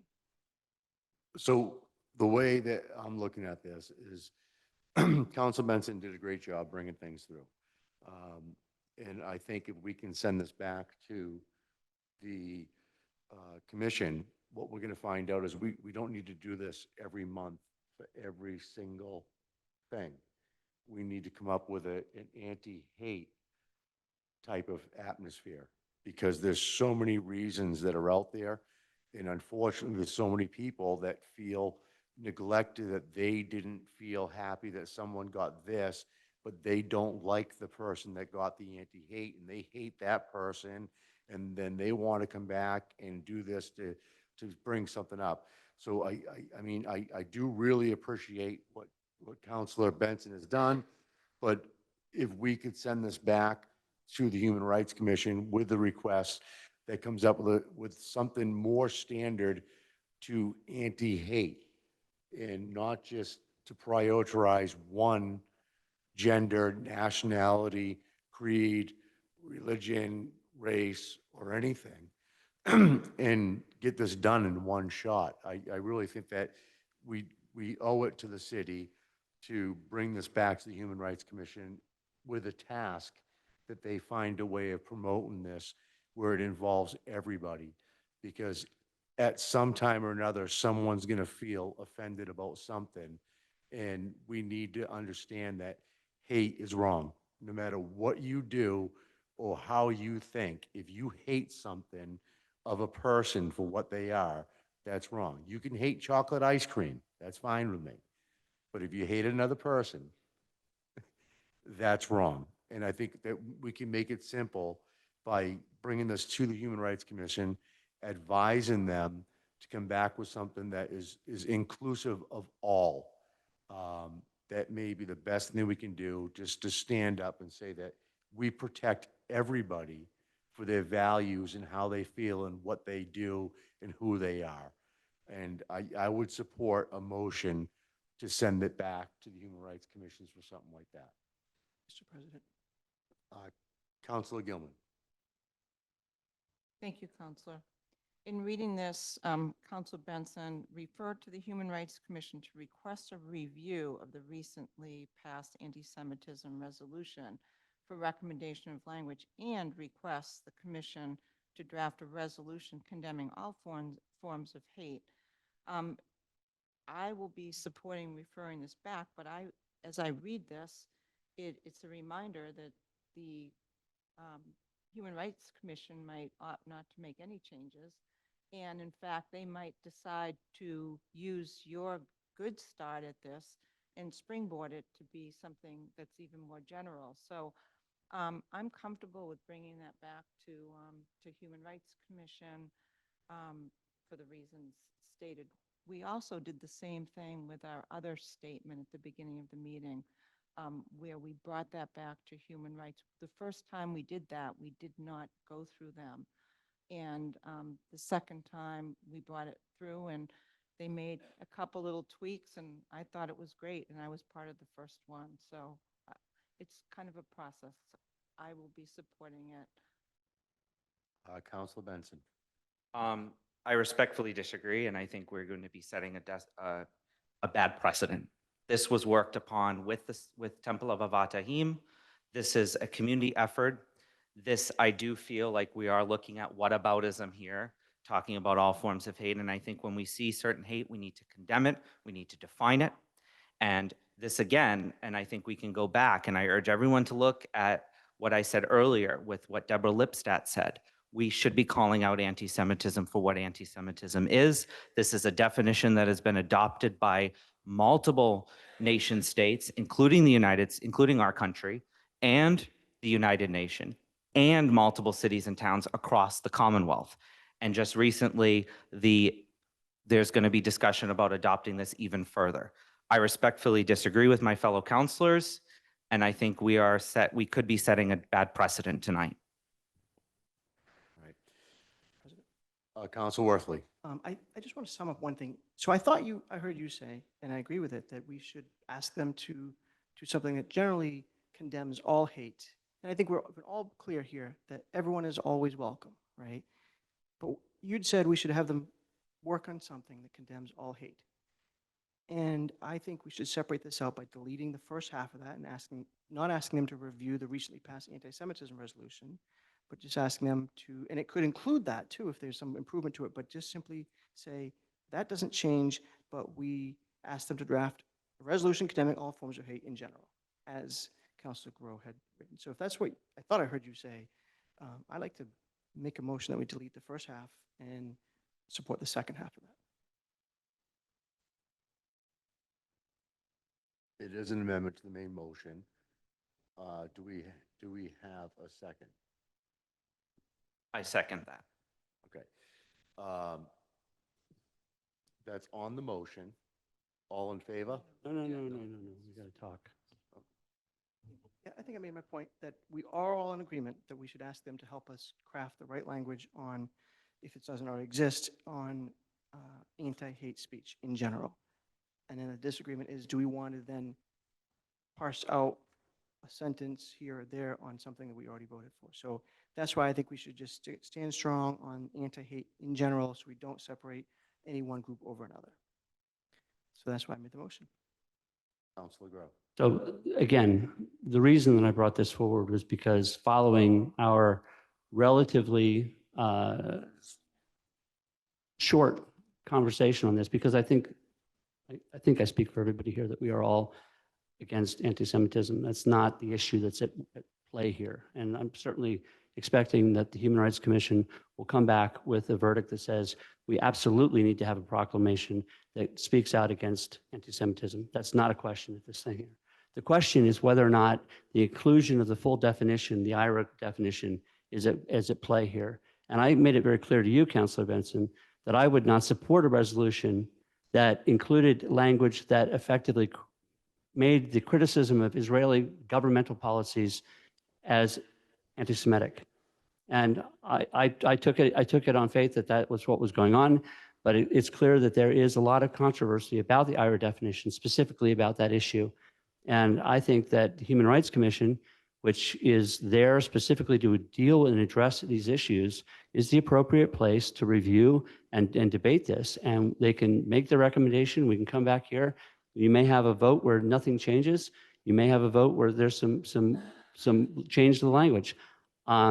But I think that they should have the opportunity to weigh in on this, and we should have a little bit further discussion about what exactly it is that we're trying to make sure we're saying. I totally agree on the anti-hate, anti-Semitism. It's not a question, but I think that we probably ought to have sent this to the Human Rights Commission to begin with, and I think that in future we'll be a little bit more sensitive to that kind of recommendation moving forward. So I don't support separating them out. I think this is intrinsic to the order itself. All right, so we're going to vote. Oh, sorry, Council Benson. Yeah, I'm not going to get into geopolitics and what's going on outside of the United States. I'm not Secretary Blinken. But I will say that my definition, what we adopted, had nothing to do with geopolitical conflicts that are happening around the world or what is happening. This definition, what we adopted, provides examples of what could be anti-Semitic. It's not what is anti-Semitic. And if you look at the International Holocaust Remembrance Alliance website, it says could be. So it could. It's not is anti-Semitic. So it's examples of what could be anti-Semitic. So I think that's important to note. And I have all the respect in the world for you, Councilor Groh, and I think you are trying to find a way around. I think I appreciate your effort on this and what you've brought forward. And there's no defamation against you, and I hope that that's not what you're thinking. I'm not worried about that. I know, but I hope you don't think that at all, because I respect you and I know how much you stand against hate and how much you stand up against anti-Semitism and all forms of hate. And I think that is something you and I will always agree on. And I think you and I will always stand very tall on that. And we have in the past, and we will continue to do so. And I respect you for all you've done for this community in combating hate throughout your time on the council and as a citizen of Gloucester. And I want to just make that very clear. I appreciate that. So, but I will, and I hope you don't take this personally of where I'm coming from either, but I just feel like I worry that we could be setting a precedent going forward if we have groups coming up and saying, well, this and that. I just want to just be very careful. And that's just what I'm thinking, and I appreciate it, and I will end my piece because I know we have a long night ahead of us. Councilor Gilman. On the amendment, at the very next meeting after we approved this, and we were so excited about what we approved, we had 4 leaders that came and spoke in public comments about their concern. They too did not complain about anti-Semitism. They were devastated by it, but they were concerned with some of the technicalities of what was being said. And I think the best compromise right now is to do the process that we probably should have done in the first place. And we should use our boards as that consultation group to just kind of pause and give different input. And I think that the output will be very similar to what you have done. And so I will not be supporting Council Worthley's amendment to the main motion. Councilor Groh. I would just say I appreciate the words that you said today, and I agree. I think, to be honest with you, you're sort of making my argument. I think my bona fides on being against hate speech and against hatred in general are pretty solid, and I think that's all the more reason why I feel compelled to make sure that what we've done is the correct thing to do. And I fully expect a proclamation that absolutely excoriates anti-Semitism, and it can be separate from a document that excoriates other hate speech. But I really feel that I made my decision, but I didn't base my decision entirely on a full understanding of the ramifications of that. And while the IHRA definition has been accepted, it's also been criticized in a lot of circles. And I think that before we fully put our stamp of approval on it, that the Human Rights Commission is the place to review it and make a recommendation. And if they come back with the recommendation that that is fine and this is the way it was going to go, I will stand by that. All right, so we have a motion, and we're going to need to have a motion on the amendment. And so this will be by vote, and it'll be a voice vote. All in favor? Yes. This is on the amendment to On separate. Councilor Worthley's amendment to separate the two, correct? Yes. Okay. So all in favor? Aye. Aye. All opposed? No. No. Wait a sec, the Opposed? amendment roll is call. on the main, Separate. is to separate. Okay, so we're voting right now to separate. We're voting to separate, send in And one refer. back That's correct. as accepted, that That's we'd like to correct. support, and Okay. one. Need a voice vote, to look please? into Yeah, we other- need. Roll call I'd vote, like a please. roll call vote, Councilor. So just to clarify, a yes vote, you support separating it. A no vote is keep it as is. Human Rights Commission will word it. Thank you. Roll call vote, please. Counselor Grow, No. Counselor Majota, No. Counselor Memhard, No. Counselor Nolan, Yes. Counselor Worthley, Yes. Counselor Benson, Yes. Counselor Gilman, No, Counselor Grace. Yes. it's 4-4. Motion fails.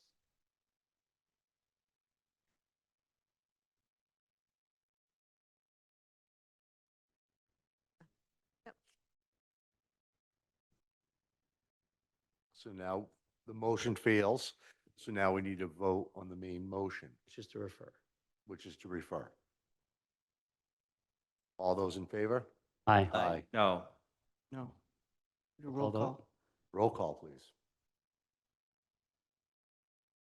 Just to clarify again, just make sure everyone, this is to just, we're bringing this we're bringing this to the Human Resource Committee to potentially change anything. Yes vote, yes. To ask their opinion. Opinion. It's not changing anything right now, the law is the Potentially, law. yes. We've currently adopted. Currently, it's adopted, and they can make a recommendation to us. We don't have to accept it. Okay. Exactly right. Okay, so on the motion to refer the council order as originally appearing on the agenda, Counselor Grow, Yes.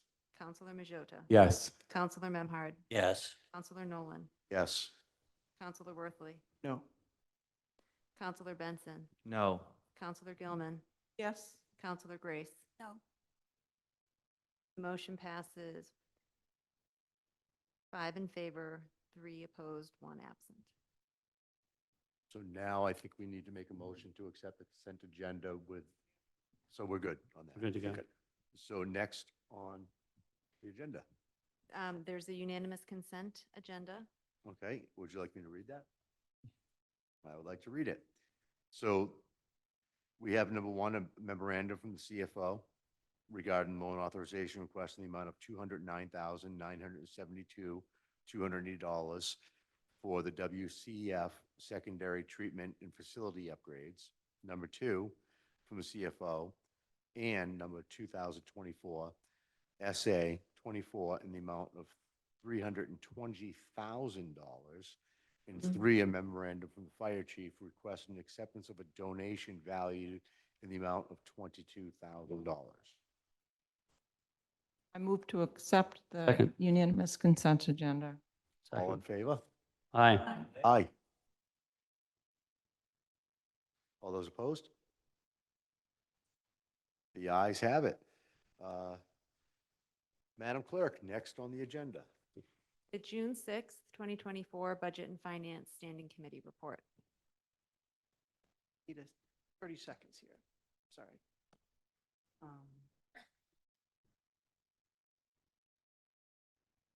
This is the first one on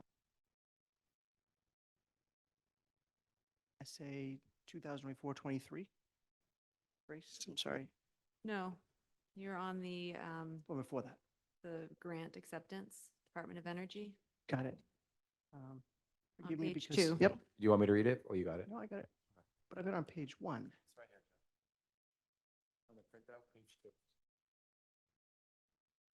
I'm sorry. I don't know why I didn't have that. Forgive me. Okay. Budget and Finance Committee had a very brief meeting on June 6th, Thursday. Councilor Gross and Councilor Memhard both were tied up, and I think that Councilor Grace ably filled in at the meeting at the last minute, so thank you for that. So committee recommendation on motion of Councilor Worthley, myself, seconded by Councilor Grace. The Budget and Finance Committee voted 2 in favor, 0 opposed, to recommend that the City Council accept a federal grant under Mass General Law, Chapter 4453A, the Department of Energy and Industrial Assessment Center implementation grant in the amount of $300,000 for the purpose of installing rooftop solar panels photovoltaic at the West Gloucester Water Treatment Plant located at 372 Magnolia Ave. The grant period is through December 31st, 2025, and there's a local match requirement of approximately 51%, and I so move. Second. All right, the motion's been made and seconded. All in favor? Any questions? Discussion? Any discussion? All in favor? Aye. Aye. Aye. All opposed? The ayes And- have it. 8 in favor, 0 opposed. Thank you. Also, on a motion by myself, seconded by Councilor Grace, the Budget and Finance Committee voted 2 in favor, 0 opposed, to recommend that the City Council approve supplemental appropriation 2024 SA-23 in the amount of $114,800 from the DPW Highway Force Receipts Reserve for Appropriation Fund, transfers to General Fund account as noted to the DPW Public Service Repairs and Maintenance paving account number as noted for the various paving projects and road surface repairs throughout the city, and I so move. Second. All right. Any discussion?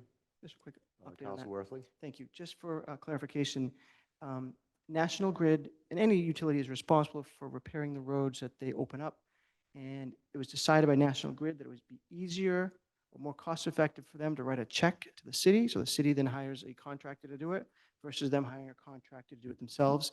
So this is sort of money in and money out. There's no movement of other city money, and this is just National Grid paying us to then pay a contractor to pave the streets that they opened. Excellent. Thank you, Council Worthley. Any other questions or comments? All right, seeing none. All those in favor? This is a roll call Aye. vote. Oh, roll call. Sorry, it's money. Councilor Grow, Aye. Councilor Majota, Yes. Councilor Memhard, Aye. Councilor Nolan, Aye. Councilor Worthley, Aye. Councilor Benson, Aye. Councilor Gilman, Aye. Councilor Grace. Aye. Motion passes 8 in favor, 0 opposed, 1 absent. That's all for that meeting. Thank you. Madam Clerk, next on the agenda.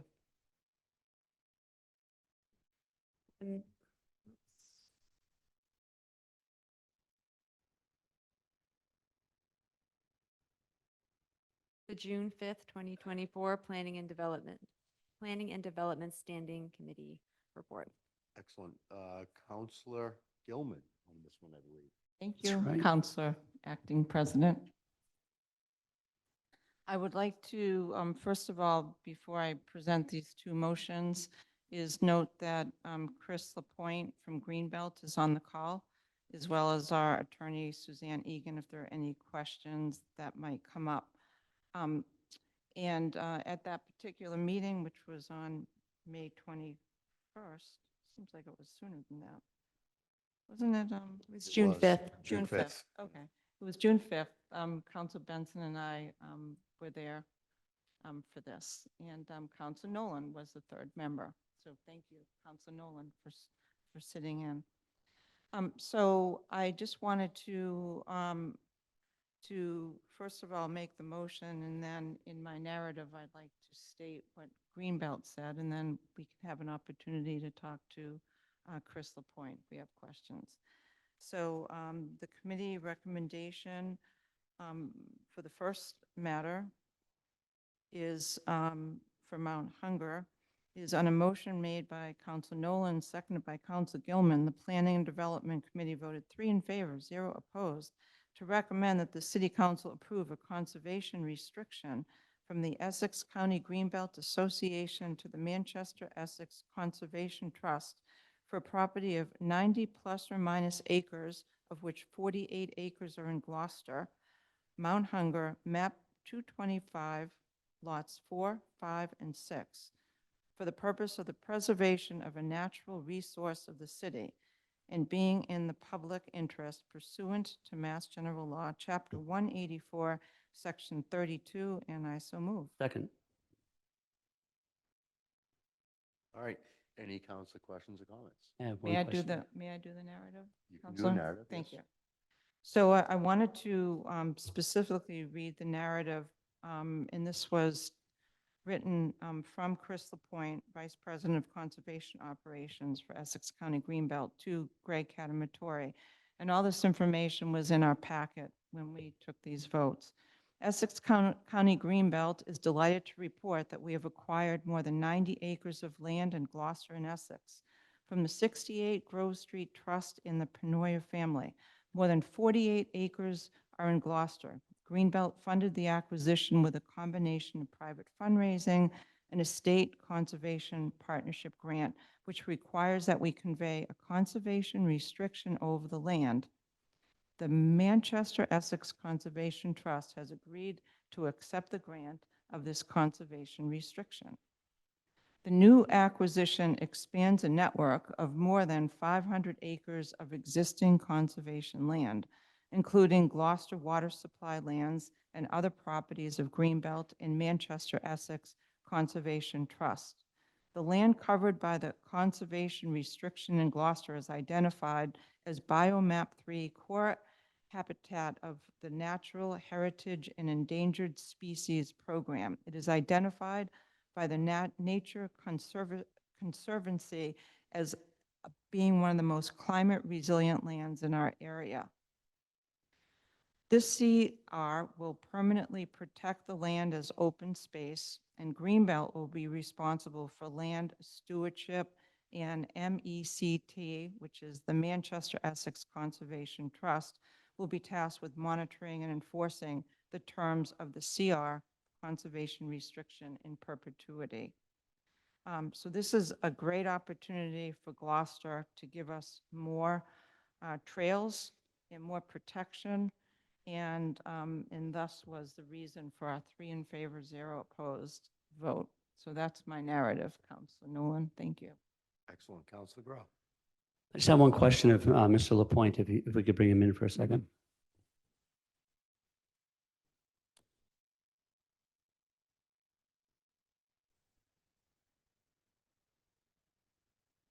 I just pulled him in. Great. Chris, can you hear us? Chris? Yes, are you able to hear me, councilors? Yes, yeah, thank you very much. Thanks for this, I appreciate it. I just had one question, and that had to do with public access. And there's a line, there's a paragraph in the document that says that the public will be granted passive use of the land upon written notice or written permission of the grantor. And I guess I just wanted to know what that means. Are you the grantor of that permission, or how do we make sure that people get to use the land and the trails and access if that is allowable?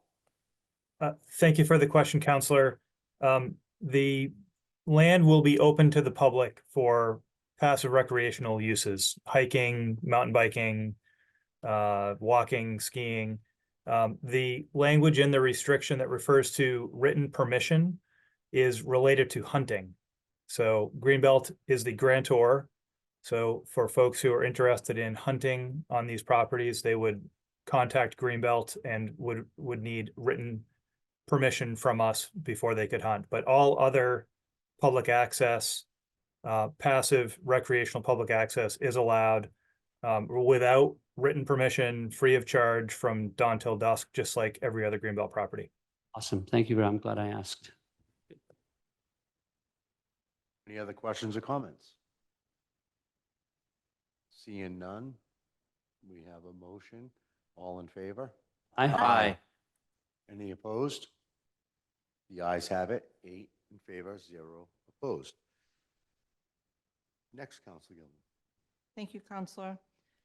On a motion by Council Gilman, seconded by Council Benson, the Planning and Development Committee voted 3 in favor, 0 opposed, to recommend that the City Council approve a conservation restriction from Rebecca Borden, Richard Borden II, Jennifer Michael, and Dorothy Batchelder to the Essex County Greenbelt Association, Inc. for a property on a 4.08 plus or minus acre portion of the property at 14 Pilots Hill, map 60, lot 8, for the purpose of the preservation of a natural resource of the city in being in the public interest pursuant to MGL Chapter 184, Section 32, and I so move. Second. May I read the narrative, Counselor? You may. Thank you. And this was articulated by Chris Lapointe again, and we appreciate that he's on the call. And it was to Greg Catamatorian in all of the packets. Essex County Greenbelt is delighted to report that we are accepting the gift of a conservation restriction over 4.0 acres of a 4.72 acre parcel on Pilots Hill from Rebecca Borden, Richard Borden II, Jennifer Michael, and Dorothy Batchelder. They were here earlier until about a half an hour ago. The property being protected is a prominent hilltop with views across the harbor. It is adjacent to the East Gloucester Elementary School site, which is in the design stages for the creation of new public parkland. The land contains a small amount of shrub swamp, wetland, and prime forest soils. The protection of this space, particularly in conjunction with the adjacent redevelopment of the school site into parkland, will provide a meaningful swath of open land for this area. This conservation restriction will permanently protect the land as open space. Greenbelt will be responsible for monitoring and enforcing the terms of this conservation restriction in perpetuity. So I hope that councilors join me in support of this, as did the P&D committee. 3 in favor, 0 opposed. And I turn the meeting back to Councilor Nolan. Councilor Grow. Mr. Lapointe, Chris, if we, one more quick question. Certainly, Counselor. In contrast to the previous one, this one does not have public access. Is that correct? That is correct. It does not prohibit public access, but it does not grant public access. So what that is to mean is that the current landowners and landowners in the future could certainly allow public access at their discretion, but it is not granted specifically in the restriction. I just wanted to make that clear. Thank you very much. Thank you. Any other councilors, any questions or discussion? Councilor Memhard. I would just like to note and with appreciation for the Batchelder, for Dot and her family, that this is a prominent hillside for East Gloucester. The rock and the trees going up the hill are just, it's part of the character of East Gloucester, and it's wonderful to know that they will be preserved as you know, we enjoy looking at our rocks and our trees here in Gloucester, and it won't be built upon, it won't block any other views, and it will maintain a natural beauty to East Gloucester, which is very, very much appreciated. Excellent. Thank you, Councilor Memhard. Any other discussion? All right. So all those in favor? Aye. Aye. Opposed? The ayes have it. 8 in favor, 0 opposed. Thank you, councilors. Thank you, Chris. Councilor, may I just make this no action required? I'll let Councilor Grow make that Not a problem. statement. Thank you. Well, there's not much to state. There is a special council permit 2024-004, modification of special council permit 2012-10, amended under special council permit 2014-004. That's was discussed at the last meeting. It is some issues that were raised. It is being scheduled for public hearing, I believe, but I believe also that there's a good chance that I'll be referred back to planning and development for further discussion. So is that correct? Are we pretty much on that? Yeah. All right, good. That's it. Excellent. Thank you, Councilor Grow. Madam Clerk, next. Public hearing 2024, number 14, a public hearing on the FY25 proposed budget, which is the FY25 mayor's recommended budget. Excellent, thank you. I'd like to open the public hearing and offer the podium to Mayor Verga. Thank you. Good evening, councilors. I'm here to speak in favor of the proposed FY25 budget in the amount of $139,997,358.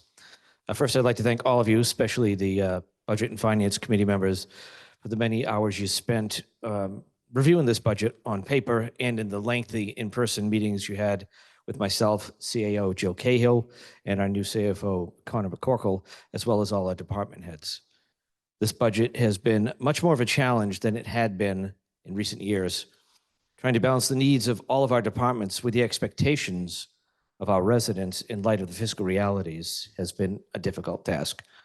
As I mentioned when I presented this budget to you just over a month ago, we, like many other communities across the Commonwealth, are seeing a leveling out of revenue after several years of robust economic growth and support following the COVID-19 pandemic. Due to the leveling out of new growth, the city must carefully allocate funding across departments to maintain core services and critical municipal infrastructure, as well as position the city for future successes. To achieve this and to provide you with a balanced budget, $1.9 million was reduced from requests from almost every city-side department, large and small. Additionally, there is a $2.2 million reduction from the school department request. Over many years, our city budget has been built very conservatively. This year, we've been slightly less conservative with respect to revenue projections.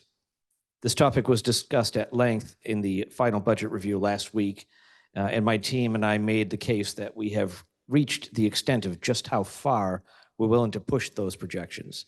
I thank the B&F committee for unanimously voting to support our projections at that meeting. This is not a budget without pain, but it is one that allows us to keep fire stations open, police on the beat, and our DPW equipped to maintain our buildings, roads, parks, and playgrounds. We will continue to watch the state budget process as it winds down. We'll also be keeping an eye on state revenues and local receipts as we move into the new fiscal year.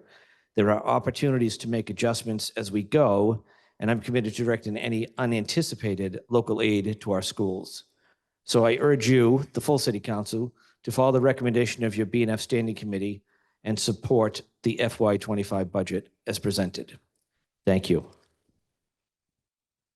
Thank you, Mr. Mayor. Is there anybody else that'd like to speak in favor of the budget?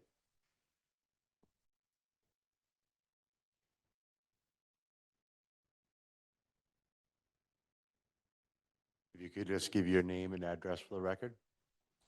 Yeah, please. And it'll be 3 minutes. This isn't coming out of my 3 minutes. No. As soon as you say your name. Okay. Meredith Fine, 43 Cherry Street. I am guessing that nobody loves this budget particularly much. I'm guessing the mayor doesn't love this budget particularly much.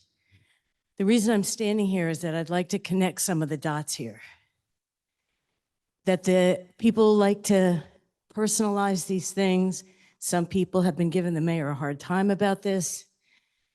He's doing a hard job well. The real problem here, or the real challenge here, is Proposition 2.5, which requires new growth. And that is a system issue that is very difficult to deal with when expenses are going up, health insurance is going up, special ed is going up, and the revenue, the new revenue is not going up enough to meet that. It's a simple problem with a difficult solution. We're going to be right here again next year with the same issues, even worse probably because the mayor is using one-time revenues to fill some of the gaps here.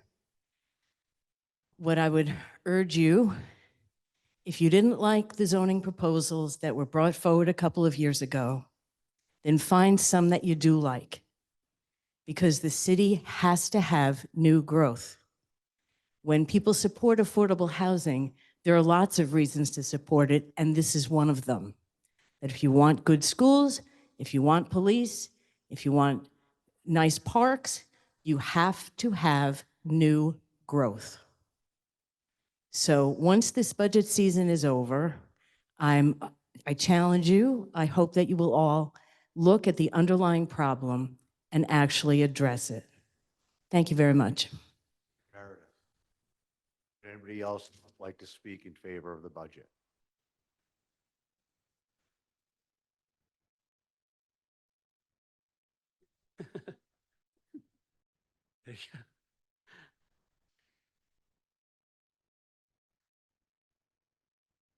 Favor.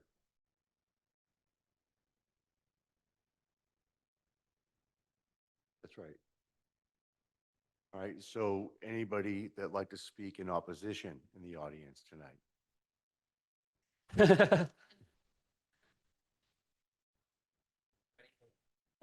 All right, hold on a second. And also for the people online, we'll get back to you as soon as we work with the people in person, whether it's in favor or not. And everybody, as you come to the podium, if you give your name and address for the record, and you do have 3 minutes to speak. Councilor Grow will be taking time on that, and you'll hear a warning noise for 10 seconds. Thank you. Jen Klopotowski, 42 Reynard Street here in Gloucester. I don't have anything prepared, but I do need to ask before I start. Is everybody familiar with the story of the Lorax? It's the story of this man who comes into the world and tries to break down all of the trees and tries to take all of the resources. And on my way here tonight, I wasn't sure if I was going to make it yet again. And I kind of felt like the Lorax. I kind of feel like myself and the individuals who are starting to line up behind me, that we're here yelling, I am the Lorax and I speak for the trees. And I have been yelling that my name is Jen Klopotowski and I speak for the children since February. And we're not going anywhere. This is a systemic problem that we are going to see again next year and the year after and the year after that. We are $2 million short in the school budget. We are $1 million short everywhere else this year. We need the revenue. Where'd she go? There we go. We need the revenue. We need to figure out how to bring that in. We need that solution. Because if we are $2 million short in the school budget this year, then we're going to be more than $2 million short next year because costs are going up and we're not getting that money. So what's going to happen is we are going to become the Lorax and we're going to continue screaming. We're going to be here next year. We're going to be here the year after, and we're going to continue yelling, I am the Lorax and I speak for the trees. I am Jen Klopotowski and I speak for the children and I speak for the city. We need to find those solutions. We need to find that revenue because it's going to continue deteriorating. We lost 22 people this year across GPS. Could have been 44, so I thank you for meeting us where you did. It's a lot of work. I went through the budget from last year. I don't understand it. It's difficult. I know it's not there. So how do we find it? Because we're not going to get it. It's going to continue to increase. And we're going to end up having to close the school. We're going to lose more than 22 people. We're going to lose hundreds if this continues to happen. So I'm just here to say, I am the Lorax. I speak for our children. Please help us find solutions. And I already know how this vote's going to go. So I'm not here to tell you why you should vote for it because you know by now. But let's work together over the course of the next year, over the course of the next 2 years, and try and find that money and bring in that revenue. Thank you. Thank you, Jennifer.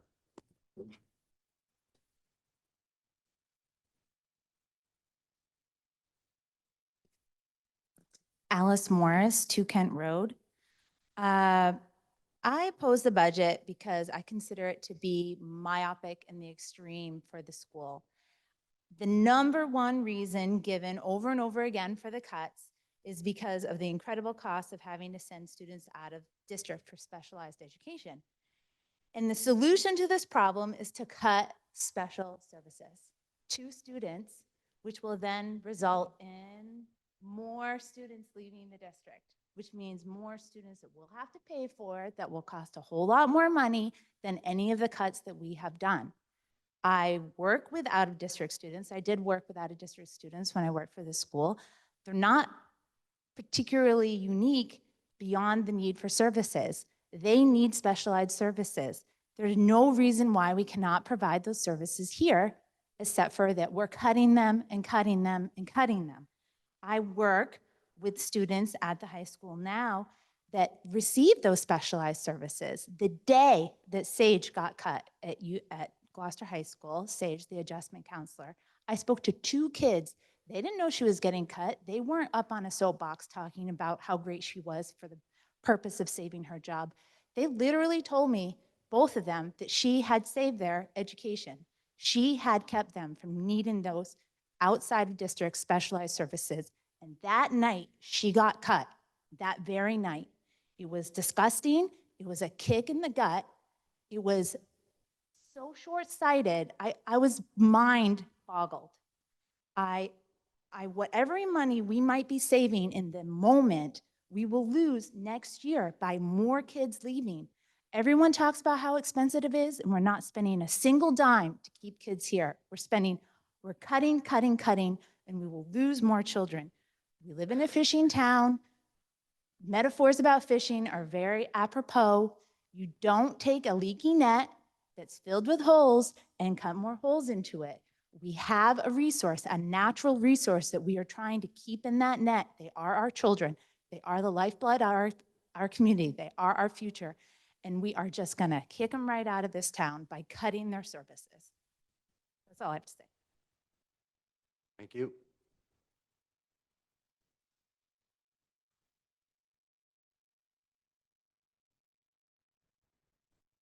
Matthew Morris, 2 Kent Road. You even notice I have the same address? That was my wife that just spoke. So I don't have anything new to add to the conversation that hasn't already been said. But I am here to represent the sizable number of citizens in Gloucester who believe that the school budget should be fully funded. It's important. We all know it's important. So let's think about that. Thank you. Thank you.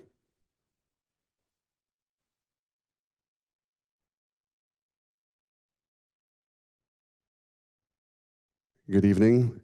For the record, my name is Joel Favaza. I live at 28 Middle Street. I am an alumni of the Gloucester School District. I'm a former school committee member.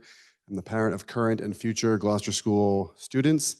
I'm also a small business owner, and I am simply a person in my 30s living in Gloucester, hoping to have peers and colleagues of my generation and their families be able to stay in Gloucester. And all those differing perspectives align on the issue of arguing for you to please make sure the school department receives at minimum a level service budget. I want to point out the mayor's office rightfully points out in their budget that the proposed increase to the school budget is the largest monetary increase, and credit where credit's due. That is correct, and I applaud the hard work that's been done to narrow the gap. However, I respectfully submit that narrowing the gap without closing it is not going to work if this city is dedicated to actually trying to attract new families, attract new businesses, create the new growth that Attorney Fine just spoke about, or simply keep the businesses and families that are here. I also think there could be no more powerful a message to our students about how important their education is, to our teachers about how much they're appreciated, than for this council to take a vote tonight saying, no, what's been presented to us is not satisfactory. We need to do better for the schools. That'd be the most powerful supportive message this council could send to the district if they did that tonight. I just want to point out that when you look at the list of departmental expenditures, as you look at how does the school department balance against all these other departments that also have needs that you need to wrestle with, the mayor's office has been tirelessly wrestling with for months. I want to point out that it's not a straight comparison. There are some apples to oranges situations. So for example, if you look on your list of expenditures, insurance is up 10% for the city, but everywhere else it's a separate line item. But the increase to insurance is inside the school's budget. So if you look at the assessor's office who wants 5.8% and the schools who want 5.8%, well, the assessor's office 5.8, none of that goes to their increased health insurance cost, and then that 10% health insurance increase adjusts or affects that 5.8 number. So it's not the same 5.8 between the two departments, despite being the same number. I also want to point out the issues of school choice, district transportation, et cetera. I have no right to say, I feel that pothole repair done by Manchester Essex more aligns with my philosophy. And so I'm going to submit my family and the Chapter 90 funding that comes for pothole repair for my road frontage to the Essex DPW and take all that state funding with me. I can't do that, but I can sure as hell send my kids to an Essex school and take the Chapter 70 funding with me. So that is something that the school department deals with that no other department has to deal with.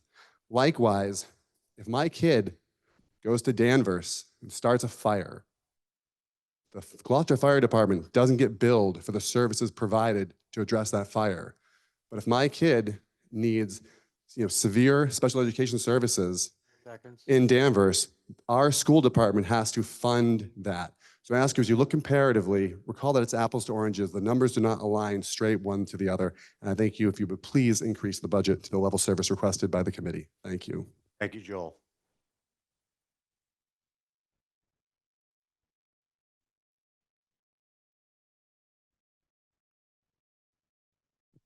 Hello.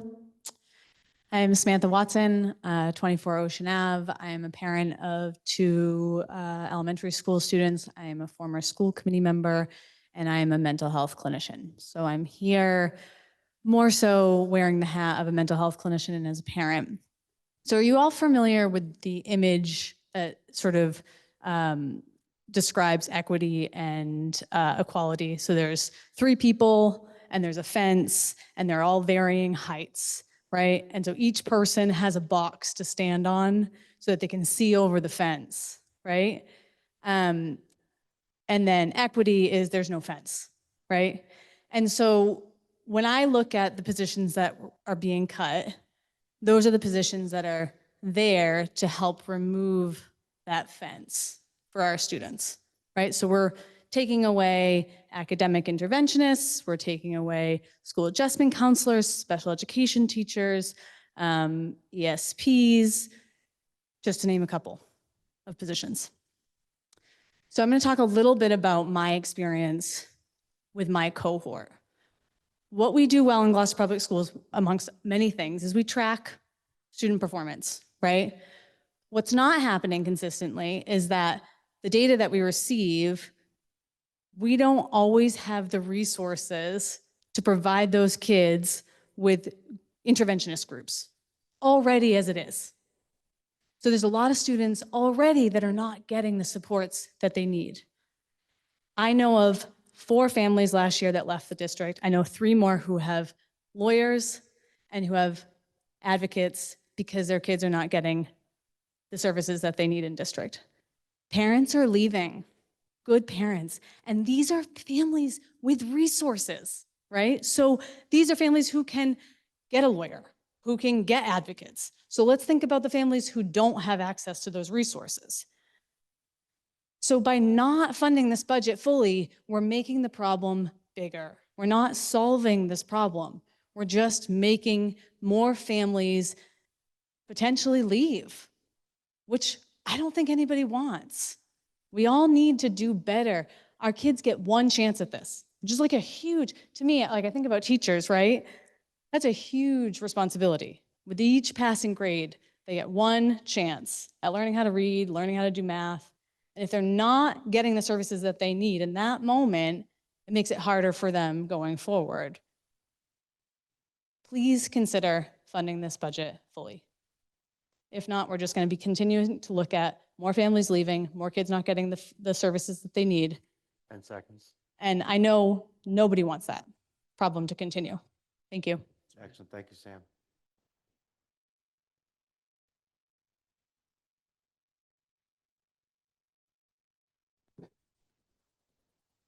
Good evening. My name is Jamie Green Klopotowski. My address is 40 New Way Lane in Gloucester.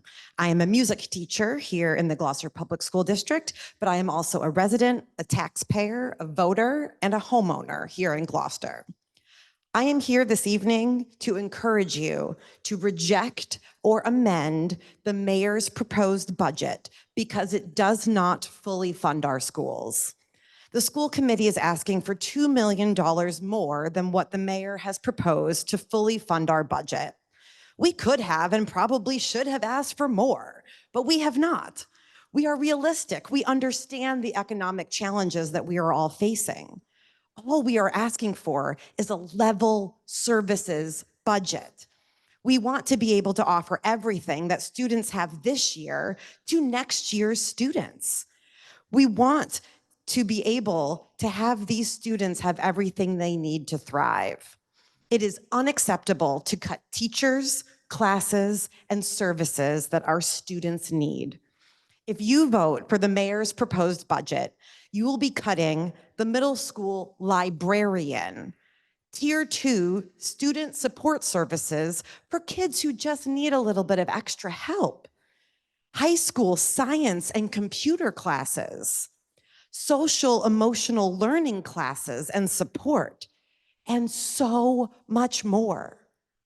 You will be cutting the girl who is learning to love reading because her librarian is gone. You will be cutting the boy who needs help with math because his math interventionist is gone. You will be cutting the girl who has anxiety and just needs a little bit more support during this school day because her adjustment counselor is gone.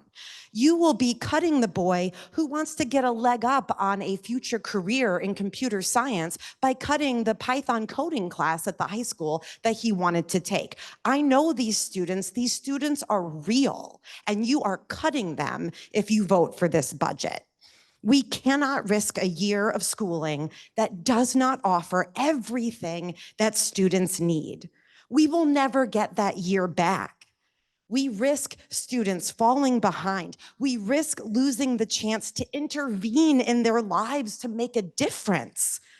We risk costs increasing even more next year if we have students falling through the cracks and then needing expensive interventions or being bussed out of town for services that we no longer provide. We risk so much by not having a level services budget. I know that you are all incredibly hard workers. You are diligent and detail-oriented. You are smart. So I know that you can find the money. I need you to go back to the drawing board and find the money to fully fund our school system. Please do not balance the budget on the backs of our students and our educators. Thank you. Thank you very much, Jen.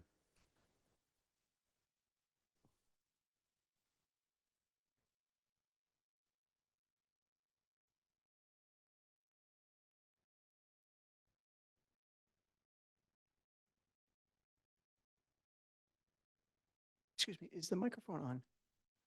There's a switch. No, it's not on, yeah. Oh. Ah, okay. Do you need me to say my Start name? again, if you don't mind. Tegan Polhemus, 22 Marble Road. I'm a parent of 2 young children in the Gloucester schools. I'm also the school adjustment counselor at the Gloucester preschool. Thank you for hearing me tonight. I just wanted to reiterate, I think everyone said my points already, to be honest, but I'm really concerned about the cuts that are being made in terms of the current IEP services, special ed that we're providing is going to be watered down this upcoming year. You know, children are going to have to be grouped into larger groups for their services. It's going to be harder to make progress. Cutting the tier 2 services is going to make it so that more and more children are pushed into special ed. So we're going to be creating greater fixed cost, like this year alone, which is going to immediately increase this problem for next year. I understand that there is not the money there. I love the idea of looking at the zoning immediately. We need to figure out, and you know, that is another issue in our community that we need to find more housing. And, you know, I think that's a great solution. But either way, I just want to make it clear that if we do not figure this out now, this is just creating an immediate larger problem for our community. That's all. Thank you. Thank you.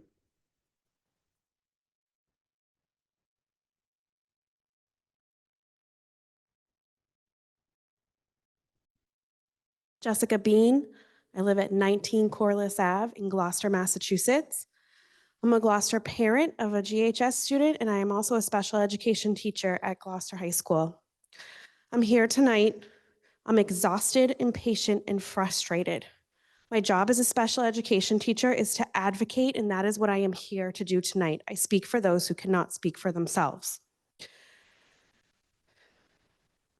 I want to oppose the budget, and I would like the mayor to share with the public where the $12 million in funding for our children's education, specifically those with high needs, has been allocated to.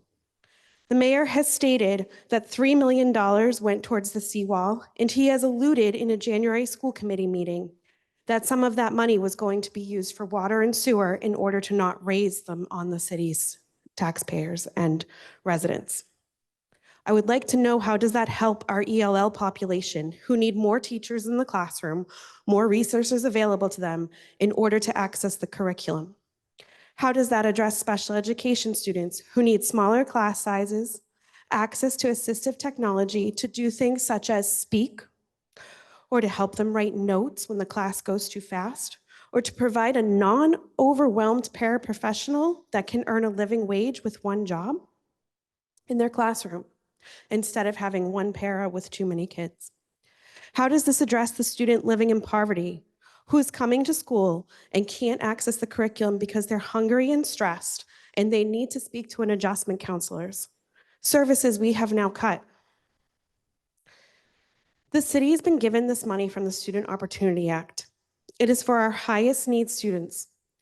I want to make sure that I state tonight, using that money for anything else is not just a misappropriation of funds. It is an egregious act of discrimination and prejudice against these students, against English language learners, economically challenged students, and students with disabilities, because you are purposely withholding funds in order for them to have the same access to education as a general education student. Thank you.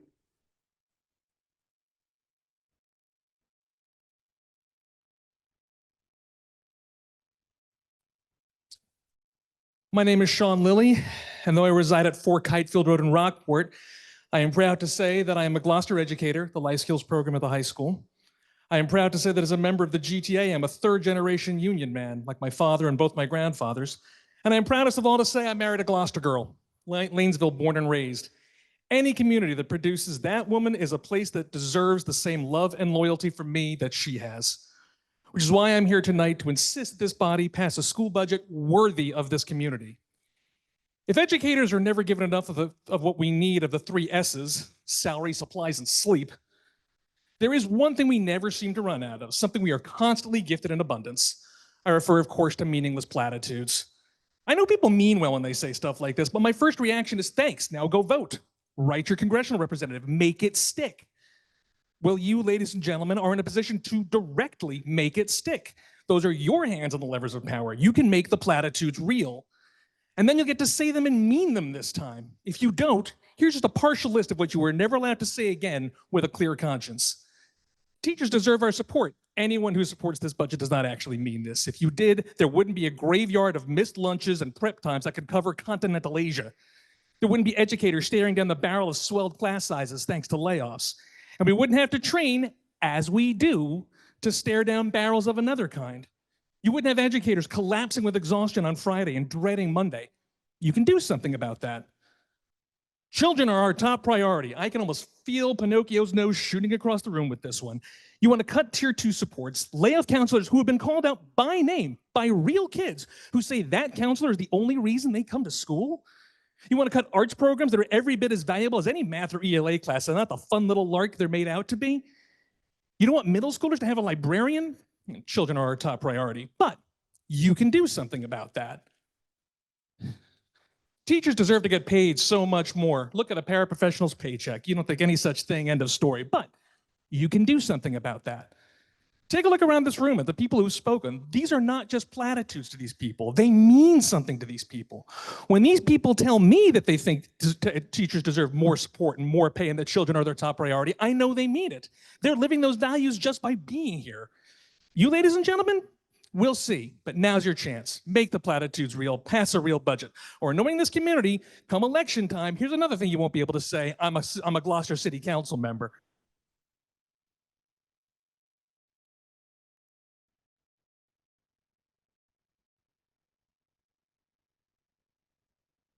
Good evening. My name is Cynthia Lansendorf Carney, and I live at 34 Fernald Street in West Gloucester. And I think many of you know me as someone who talks very candidly. And I want to talk about snowballs. And I want to state, first of all, that you are all aware that there is a teacher shortage, correct? I'm pretty sure you are. And I want to talk about why there's a teacher shortage. There's a number of reasons. We could be here all night talking about it. I know I only have 3 minutes. But first of all, COVID was real. And when you're 10 or 9 or 8, that's a significant part of your life. And everything that happened to the adults in your life during COVID happened to you. So we're already dealing with things that we've never dealt with before. We're dealing with academic challenges, behavioral challenges. We're dealing with things we've never seen before. Believe me, I'm being very candid. So we're already behind the 8 ball. We already can't deal with what we have in our class. We cannot meet the needs of our students with what we have now. And now you want to cut what we have. Well, let me tell you, school committee meeting last week, all I heard was, oh, well, scores are down at the middle school. Well, what are we going to do to get them up? Well, I need to tell you that when you cut, you're creating a snowball. It's a snowball effect, right? Everyone has said that. You cut now, we're going to cut next year, we're going to cut next year. And it has been stated that our children are our future, not just people who have children right now in the schools. They affect everybody. They are going to be the ones taking care of us when we're old and gray, right? It's a snowball effect, everything. So now we've got our cuts going on, and that's going to snowball. And the out-of-district placements, that's going to snowball. And the grades that are, and the scores that are going down, that's going to snowball. And all I can say was if you want to get grades up, honestly, you get what you pay for. And if you're going to cut, you are not going to get grades up. That's the least that's going to happen. And then that's going to snowball with our future. I mean, this is what we're talking about. We're talking about our future. You know, I think globally and I look at the big picture. There's always waste in a city budget. There's always waste. And someone mentioned that you guys are very smart people. And I think you got to do your homework. You got to buckle down. You got to find where you can cut. You can find where there's waste and fund the budget, please. Thank you. Thanks, Cynthia.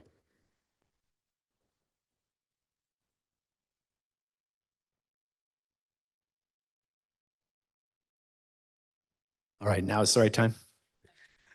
David Enos, 2 Haskell Court. What I'd like to say about this budget in particular is what we've seen over the years is cuts after cuts after cuts. I looked at the Department of Revenue, Division of Local Services, and they have pie charts for every city and town in the entire state. I took the 25 schools that the Department of Education looks at to compare Gloucester with. And our percent of the municipal pie is tied for 23rd out of the 25 districts that we are, for the bottom, the 25 districts that we are compared to. The only schools less than us are Somerville, which has all kinds of other funding coming in and big commercial revenue coming into the town.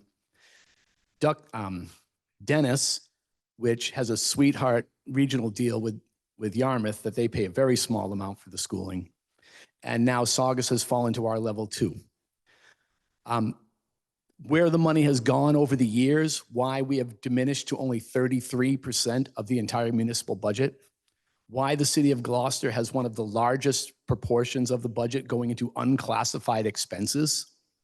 I've heard that the Gloucester's budget is low because the DPW takes care of our buildings and our maintenance. Well, you could put the entire DPW budget into the school budget, and that brings us only to 17th out of the 25 schools. The money is there. We talk about the cuts at the high school. Cutting a chemistry teacher is, it's not just cutting a position. We all have our courses that we teach. And when that goes, 5 courses are now gone because we are short a science teacher. One of those courses is biotechnology. We've cut a couple sections of computer programming classes.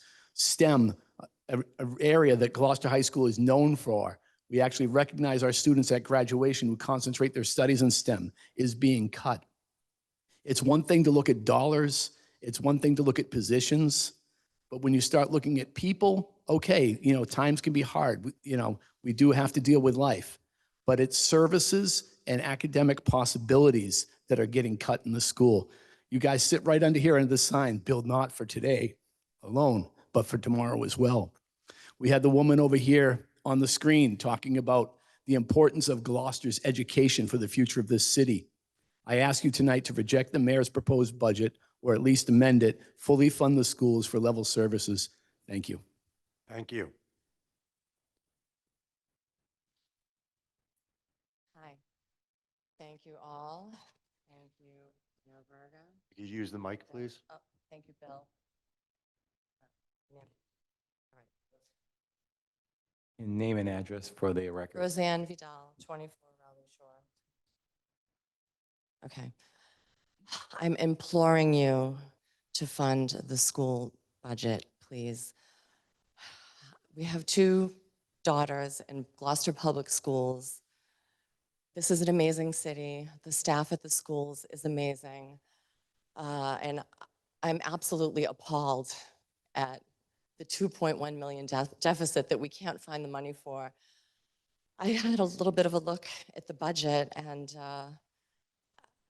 I'm sure that you can find a solution to this. We have 59.2% of kids with high needs, and I have a job, part-time job, grant funded, fortunately, or I'd be out at Gloucester High School. I have a STEM program, and I hate public speaking. The comprehensive plan, I'm wondering how much that cost for that consultant. Why is the money for the retaining wall coming out of the school budget? I don't know. We have 2 members here of the school committee that approved the budget. And I can tell you, I'm in the schools a lot. My kids are there. We cannot afford to lose any staff.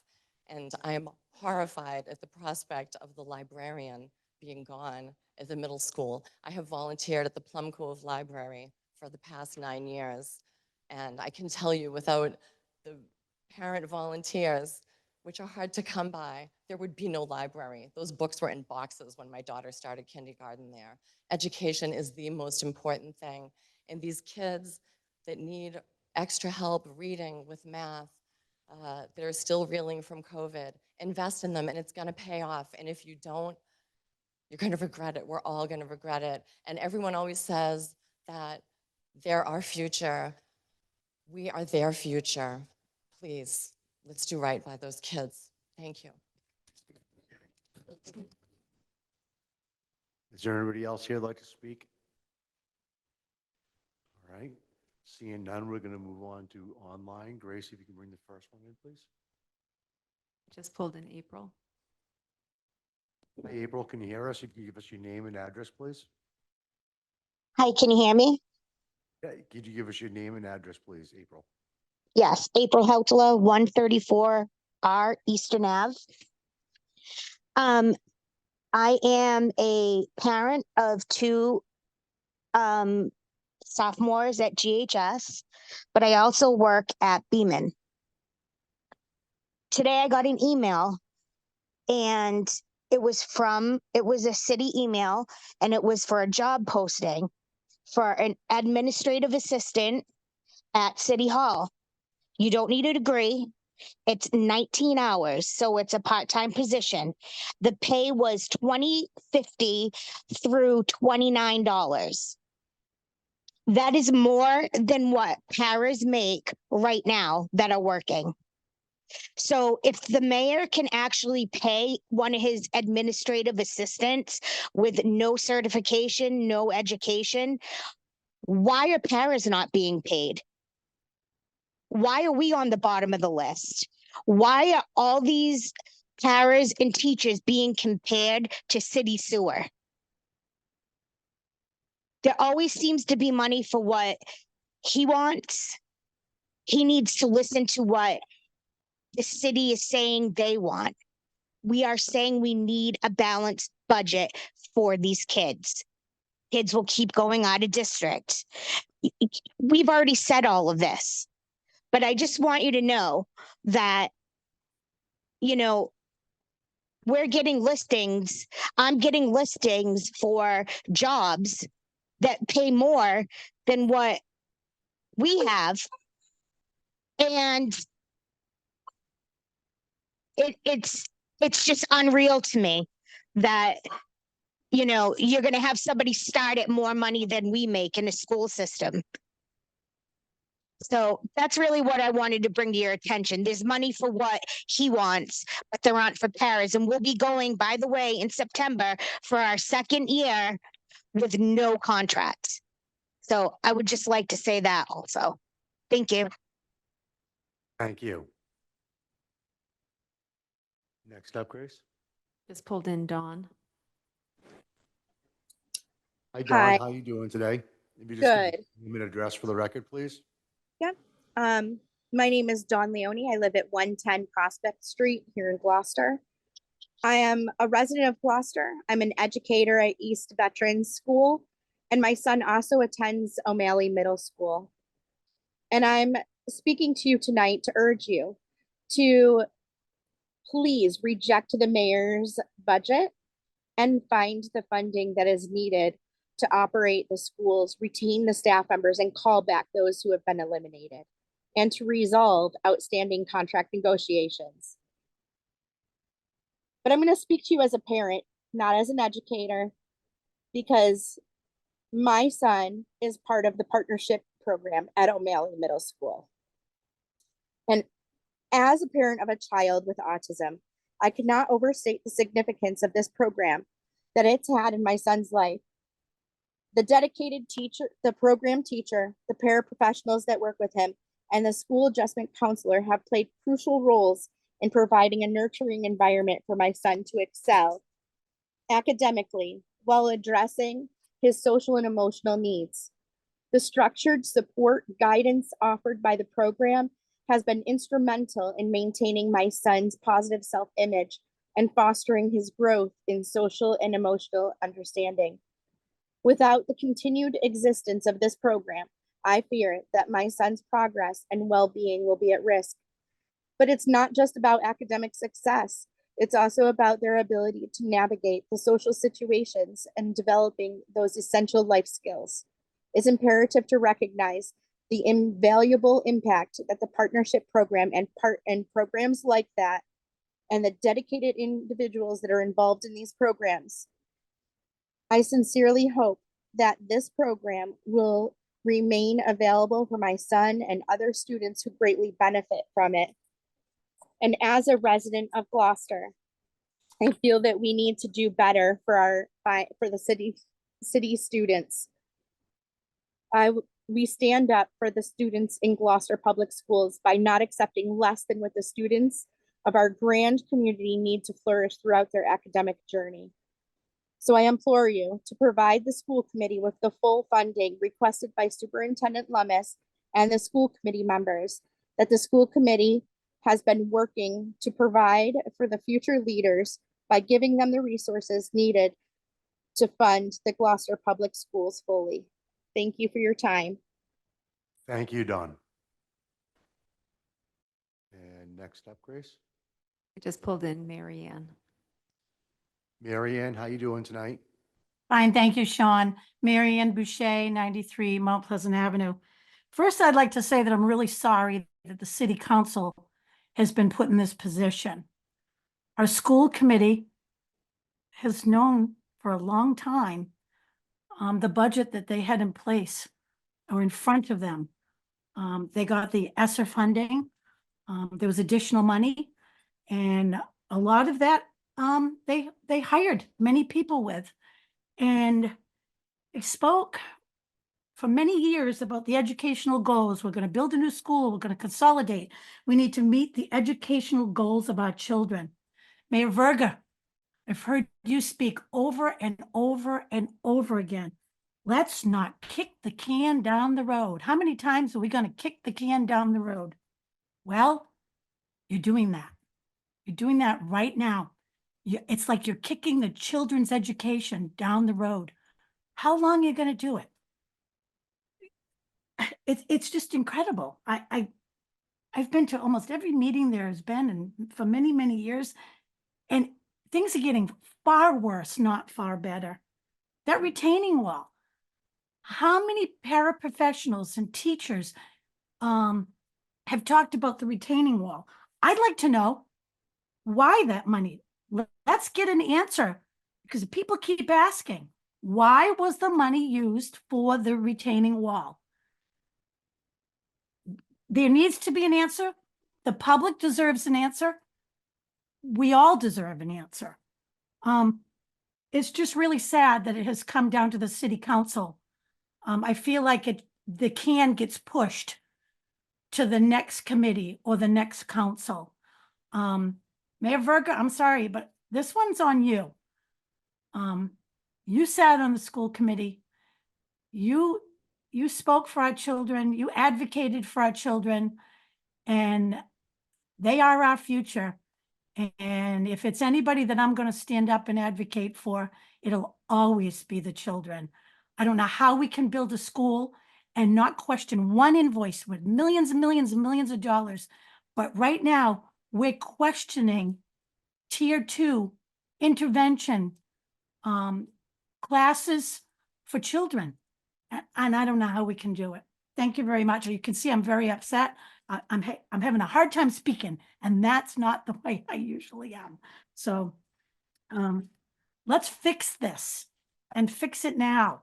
And I'm sorry, the city council, I'm sorry that it's put on all of you, because it should not be. Thank you very much. Thank you, Mary Ann. And up next, Grace. Next is Heidi. Heidi, can you hear us? Yes, I can. Can you hear me? We can. If you can just give your name and address for the record, please. Sure. My name is Heidi Wakeman. I live at 7 Wise Place in Gloucester. So I am grateful for the opportunity to speak as a resident and as an educator in Gloucester. I have seen the impacts of not only COVID and the aftermath, but also just the changes to public education. I started work at O'Malley in 2014, and I'm really proud to be part of that community. I'm asking you to reject the mayor's budget. Our students will not get to have a do-over the way we will with increased class sizes, the way we will as educators make do with less. There are windows for learning, and if those windows get passed by and kids do not get the services they need at the times that are best for them, I'm thinking reading, writing, their access to that skill and curriculum, they are limited. I do believe kids and people can always learn to read, but it is much easier to read at a younger age. And I'm talking at the beginning with quality pre-K services up through the middle school and into the high school. I do agree with Meredith Fine's statement that Proposition 2.5 does limit our revenues. I also would like to suggest that we work together, City Council, educators, school committee, to look at the incredible high cost of health insurance. I love and appreciate my health insurance, and I also know that if we have limited, if our property taxes cannot go up past 2.5%, and health insurance can continue to rise, it will always be a losing battle. My position is not cut this year, but I have many valued colleagues who are at O'Malley in the school library, in partnership services, in the social emotional learning class, and in intervention programs. These are valuable programs that will really impact not just the children, but the people that are left behind. When you cut positions, there are teachers that not only take up the slack and absorb their students into their classes with increased class sizes, but we also miss our colleagues. We also feel the pain of a broken community. So I just urge you again to please reject the mayor's budget. And if there's a rainy day fund, although the sky is shiny and sunny today, I would say that it's also kind of rainy. So thank you very much. Thank you, Heidi. Next up, Grace. I just pulled in Brenda. Hello, Brenda, can you hear us?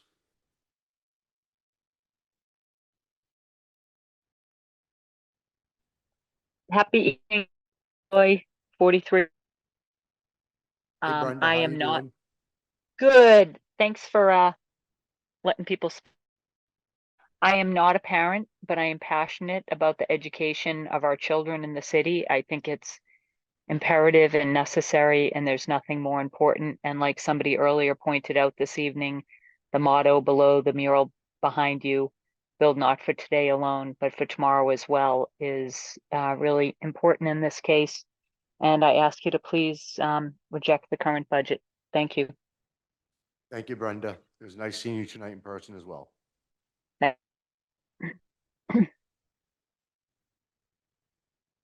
Is there anybody else looking to speak tonight? Seeing none, I'll ask if there's any communications. There are no communications that were received by the deadline. There was one that was received today that is not part of the official record, but was submitted to the full council. Excellent. Is there any questions from counselors tonight for the administration? Is that agree? Are they going to be offered a chance at rebuttal first? Do they want to do rebuttal first? Would the administration like to do any form of rebuttal?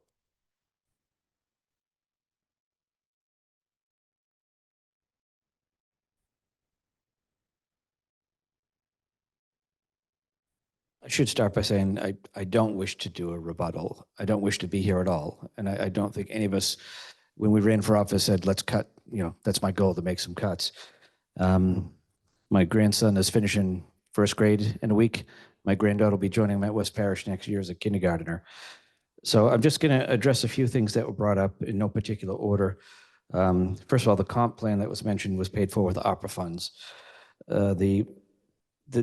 To provide a level service budget, which is a $2 million cut from somewhere else. So this thing we haven't talked about, we've cut 1.9 from the city side already. To find another $2 million from the city side, we're talking fire stations being closed. If that were the discussion before this meeting, this place would be jam-packed. I think that's something those of us who were on the committee of the council early on in the 2000s, that was a very real thing we had to deal with day in and day out. School choice out, Mr. Faza brought up, that number is not part of the school's $51 million budget. That comes out of the $22 million that I handed out that spreadsheet to you folks several times. The school choice out is about 2.2 million. And then an additional 2 million or so is what we spend to send kids to Essex Tech outside the school's budget on the city side of the budget.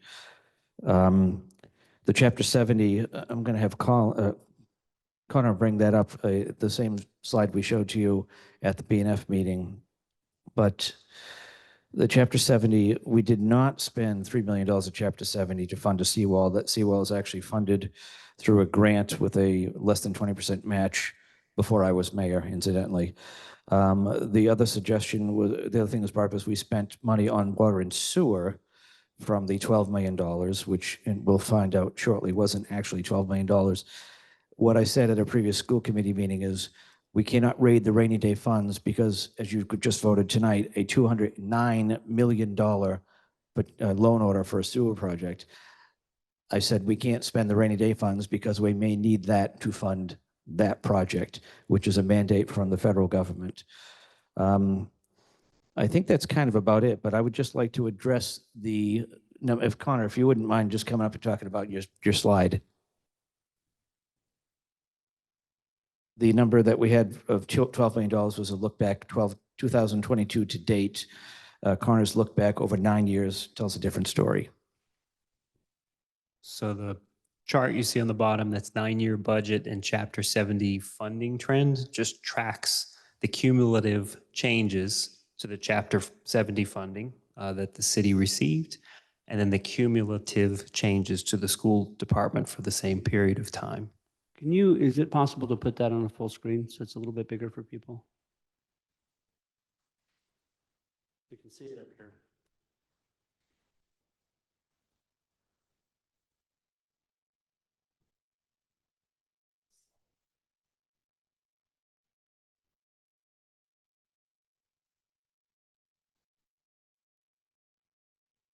There you go. Thank you.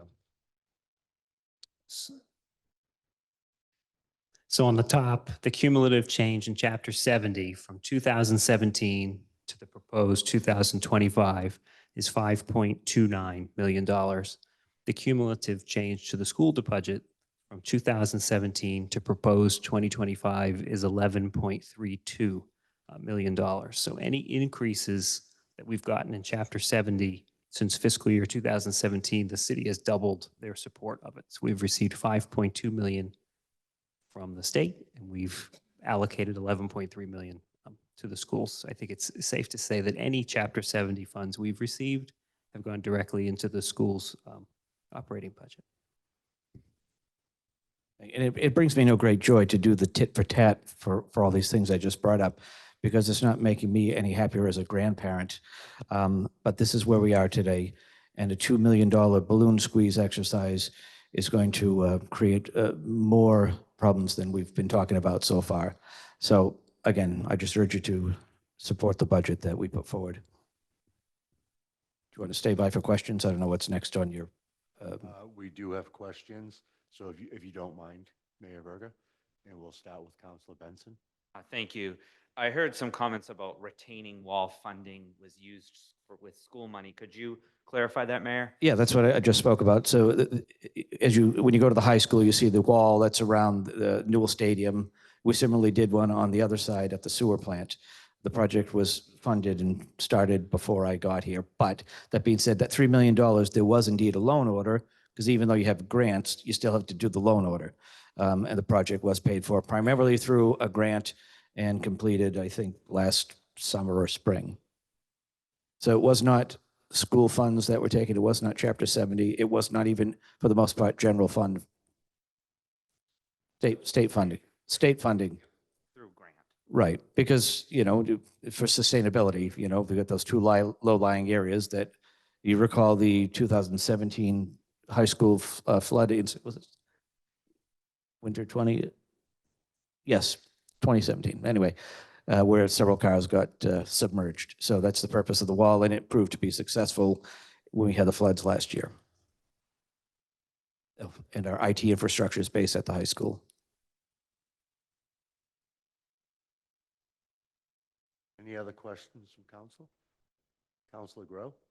I have some questions, actually, if I could, from a member of the school committee, if I could, who would like to address that. I just have questions about how much of the budget is contingency funds, either for contract negotiations, special education. I know that we talked about $1.5 million in SPED contingency funds, and also about contingency funds that are there for the settlement of contracts. And thanks, Kathy. Sorry. I came without no information. The contingency funds that we have that are specifically in our budget is $200,000 for the school committee, and that's for things that may arise during the year, lawsuits, whatever the case may be that we may not anticipate. We've had that $200,000 in our budget for as long as I've been on the school committee. And at the end of the year, if it's not used, there have been years where we've used it to do things like kitchen projects that we just never had the funding to do in our operating budget. And if we haven't had to use any of the contingency, we've done projects like that with it. Otherwise, it always drops to the bottom line and gets allocated to prepay for special education. The other contingency in the budget is $400,000 for special education out of district costs. And that's as if students move in or there's unanticipated, other increases in costs and numbers, it's just 400,000. So that 600,000 is like less than 0.1% of our entire budget.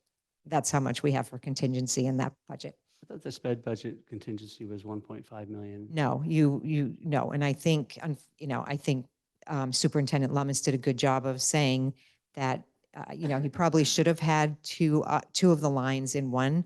One is identified student tuition costs, which was 5.5, and then another line for cost increases for those outplacement that we have that have not given us yet their actual tuition price, but they can still increase it now before July 1st or before we have to pay.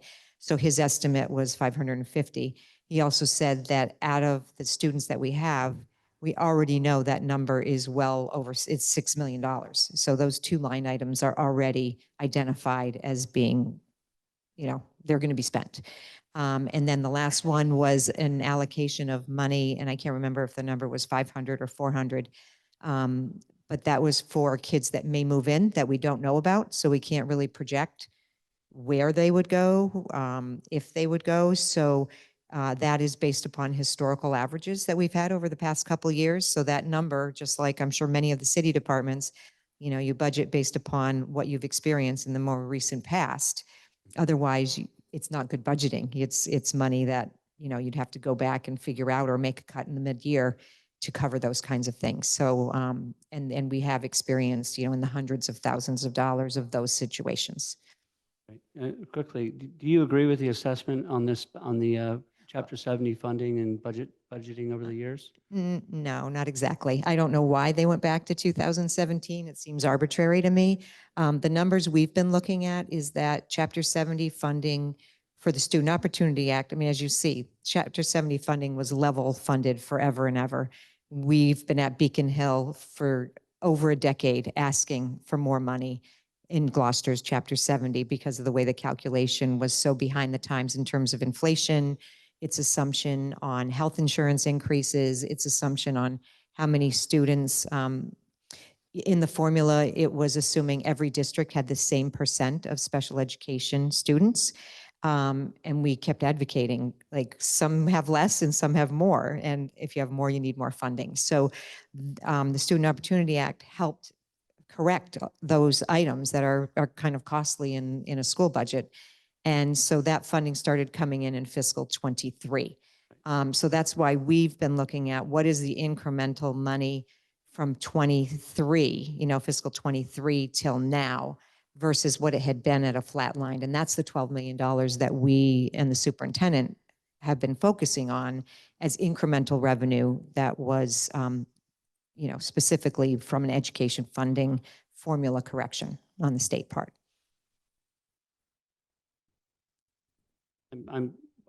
This has been torturing me for the last week since the budget hearing. And I'm trying to make sense of those numbers because in 2023, we had a 2.7 increase in Chapter 70, but we had a 1.35 increase in the budget. Following year, last year, we had a 1.671 budget, or Chapter 70 increase, but we had a $2.75 million increase in the budget, which essentially balances out those 2 years.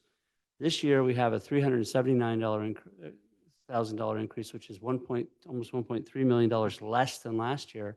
But we have 1.75 million increase plus the additional 4 million that the mayor has found through ARPA and stabilization. I'm trying. So what the way we've been looking at it is that the baseline of fiscal 22 had a certain level of funding from Chapter 70 because it had been steady for forever. Okay. Steady enough. Within 30,000 some years it would go up. So we're saying that if in a typical year, the increase in funding to the schools has historically been around 1.250, So we don't consider that as incremental funding. We consider that just like other departments. You have increases in the fire department for contractual obligations of pay and things like that. We know that every department, just by the nature of wages alone, will have an annual increase, or there's an increase for inflation. So we looked at the 1.250 as a baseline of our increased funding. And so when you're looking at Chapter 70, we got 2.7 in 2023. And in 24, we got another 1.7. So that number is actually 4.5 over the baseline of fiscal 22.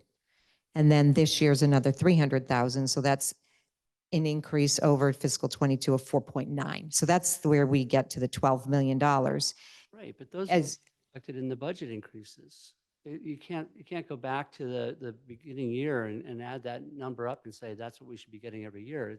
That's reflected in the fact that in 2024 the budget was almost $3 million more than it was the year before that. So I want to reconcile this $12 million because it's a real bug in the discussion, and I'm not. I don't. Well, I guess what I'm saying, so if you look at it a little bit differently, then that means that the only funding increase that has been shifted to the schools, the only source was Chapter 70, Okay, that's a fair comment. right? Versus a part of the city's annual increase in revenue, right?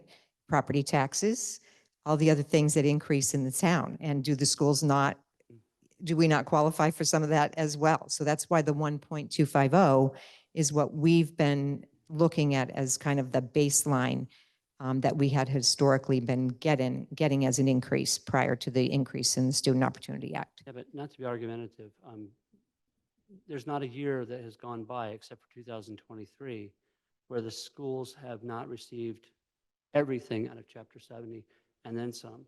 No, right, and yes, and remember, Chapter 70 is only from a state formula. It's supposed to cover either 17.5% or 18.5% of what the state allocates as, net school spending. It's not expected to cover 100% of the cost. It's expecting that the communities have the ability to pay their own 82% of education funding. Question? One more. How much do you, roughly speaking, I don't expect you to have exact numbers, how much money did the district receive in ESSER funding and when did that finish? I don't remember what the total amount is, but it just finished this year. And this year we spent about 900,000 out of ESSER funding, and it supported positions.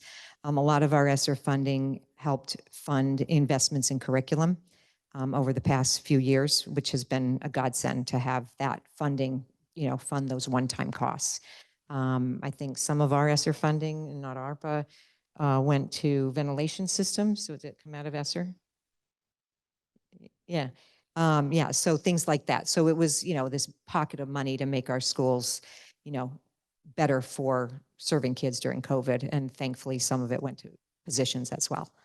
But And those so, yes, weren't sustainable necessarily because the ESSER funding wasn't going to be sustainable. correct. Correct. Yeah, absolutely. I mean, we knew that that 800,000 was, hoping to be funded. And as you see, other costs have gone up. Thank you. I appreciate that. So thank you, Kathy. Any other councilor questions? Councilor Gilman. Thank you. This could be to both Chairperson Clancy as well as Mayor Berger. But when you look at the Student Opportunity Act, which has ended, so there's like a cliff right now because what we were spending has ended. And that was a benefit that the state had offered, and now it's no longer there. So I'm wondering I'm confused about the cliff. The Student Opportunity Act money the Student Opportunity Act. added money to our Chapter 70, and it continues year after year after year. So this year of the 300,000 is less of an increase, but we still have the we're not increase. But that's going away. No, no, no, no, Oh, no. it's the ESSER that's going away. Yes, All right, yes, yes. So I understand that. So I guess my question is, how are we, and we can be part of that working with our state legislators and in MASC and MASS and the groups that support us, to let them know that this is definitely something that they gave us to help us get through these tough times, but now they've ended it. Like, how can you give me a feel for the types of lobbying that the school committee's doing? I know you mentioned it briefly, but how we can beef that up so that they understand the ramification, because all of the districts throughout Massachusetts are struggling with this right now. And I've spoken to many other districts, and they're starting to talk about overrides, and, you know, it's just painful. So I guess I'm looking for what is out there to help us to make sure that they understand that this is a problem for us. So it is a problem, and they, you know, they already said that the Student Opportunity Act, which had an inflation factor built in going forward, Yeah. that inflation factor is already too low, right? Given the inflation that we're doing right now. So there are people at the state level that are advocating to have that inflation factor increased. And we, as a school committee, have been in touch with Senator Tarr's office and Representative Ferrante's office, because we need to advocate for more circuit breaker, which is their extra help for out-of-district special education costs. I mean, I think that's a targeted way to advocate for a a huge increase. You know, that no community whatsoever under, Prop 2.5 could ever compete with. There's just, you could never keep up. You have to cut everywhere else to keep up. So, maybe that's a millionaire's tax or whatever, the Fair Share Act way to ask, to say, hey, this is one very obvious need. But so we'll engage you on that when we, continue to advocate and create our own resolution to ask for help at the state level. So, Thank you. and as Kathy said, so the Student Opportunity Act didn't end.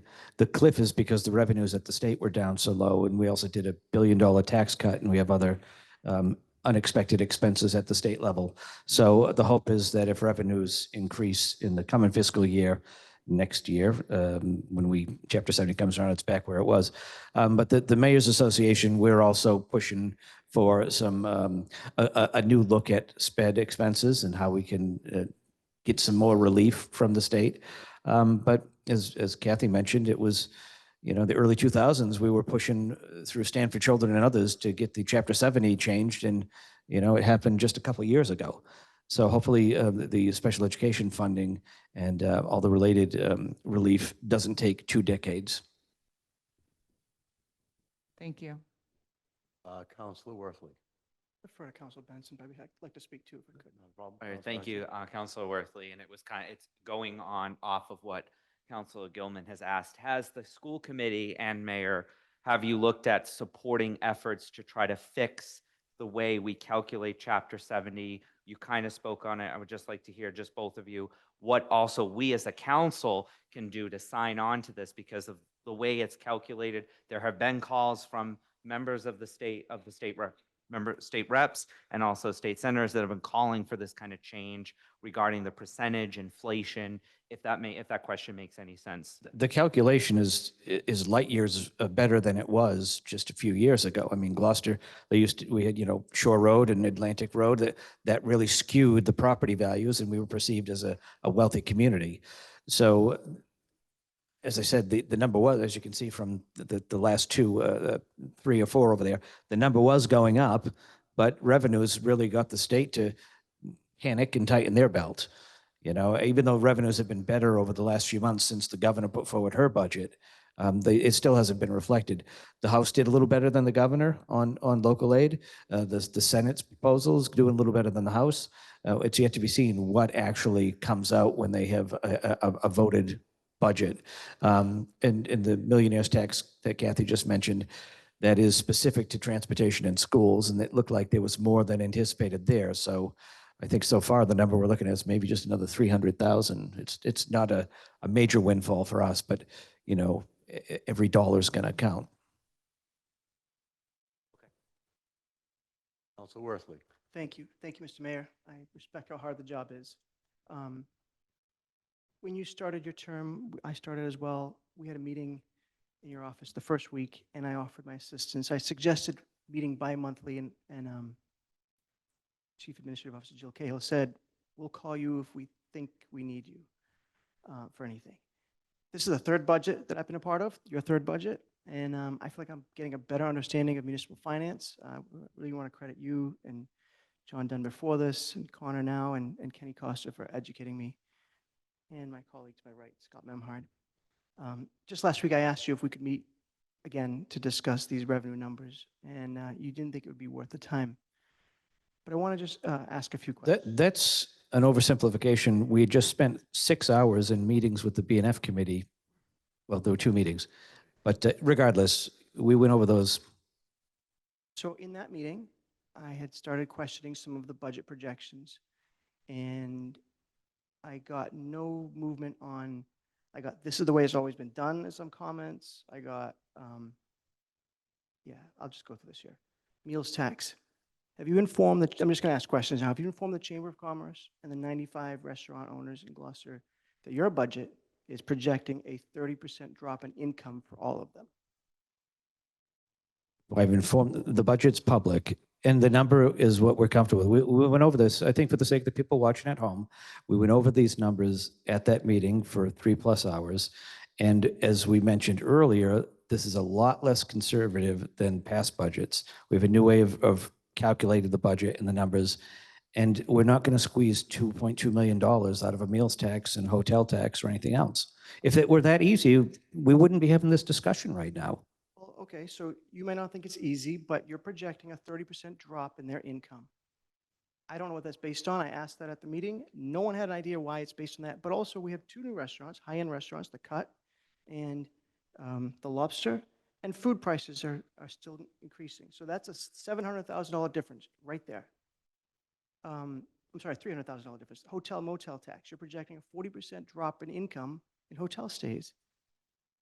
I know that there's a 5-year average you're using, but those are COVID years you're working into this. So if you look at the projections of those 2 years. As Connor pulled these numbers together, I'm going to let him address this. Yeah, for both of those, as we discussed, we use a 5-year average. It's a volatile. Speak louder. Sure. We used a 5-year average for those. I know they were COVID years, but it's a volatile revenue source that comes up and down that we don't control. So the number we felt most comfortable with was using a 5-year average on those. Right. It's actually a very steady number, except for the COVID years. We had social distancing. We had half, in some restaurants shut down, some restaurants had half the capacity. But if you look at last year's number and this year's number, we only have 75% of the year. You're still projecting a $300,000 shortfall, or not shortfall, shortage in that number. But that is a predictable number. It is not, because it's based on people going out to eat and going to restaurants. Based on the 5-year history that we have, that's the number we were comfortable putting forward. Anything else felt too aggressive. And as we talked about in the meeting, we were aggressive in other line items, and we tried to be a little less aggressive in other line items so that we had a little bit of wiggle room should some of them not come in the way we wanted them to. I don't think necessarily that we should be saying that because we're making potentially bad decisions in other line items, we should make bad decisions in the ones we're talking about. Right? I don't know which ones you're overstating or understating. I have a point of order on What's this. the Robert rules that I violated? I'm asking a question. I'm not calling a point of order. Oh, she just did. Yeah, I know, but Sorry. I haven't recognized that. I yet. didn't see that. Is there any question that you have right now that you haven't already asked at Budget and Finance, Or that I didn't get an answer for at Budget and Finance. but yet you voted for it? So, Okay, so this question, the answer wasn't there then. I've got the answer since then, but I think I'd like to get it on the record here, if I could do that. okay, I appreciate, Connor, that you got back to me on a question.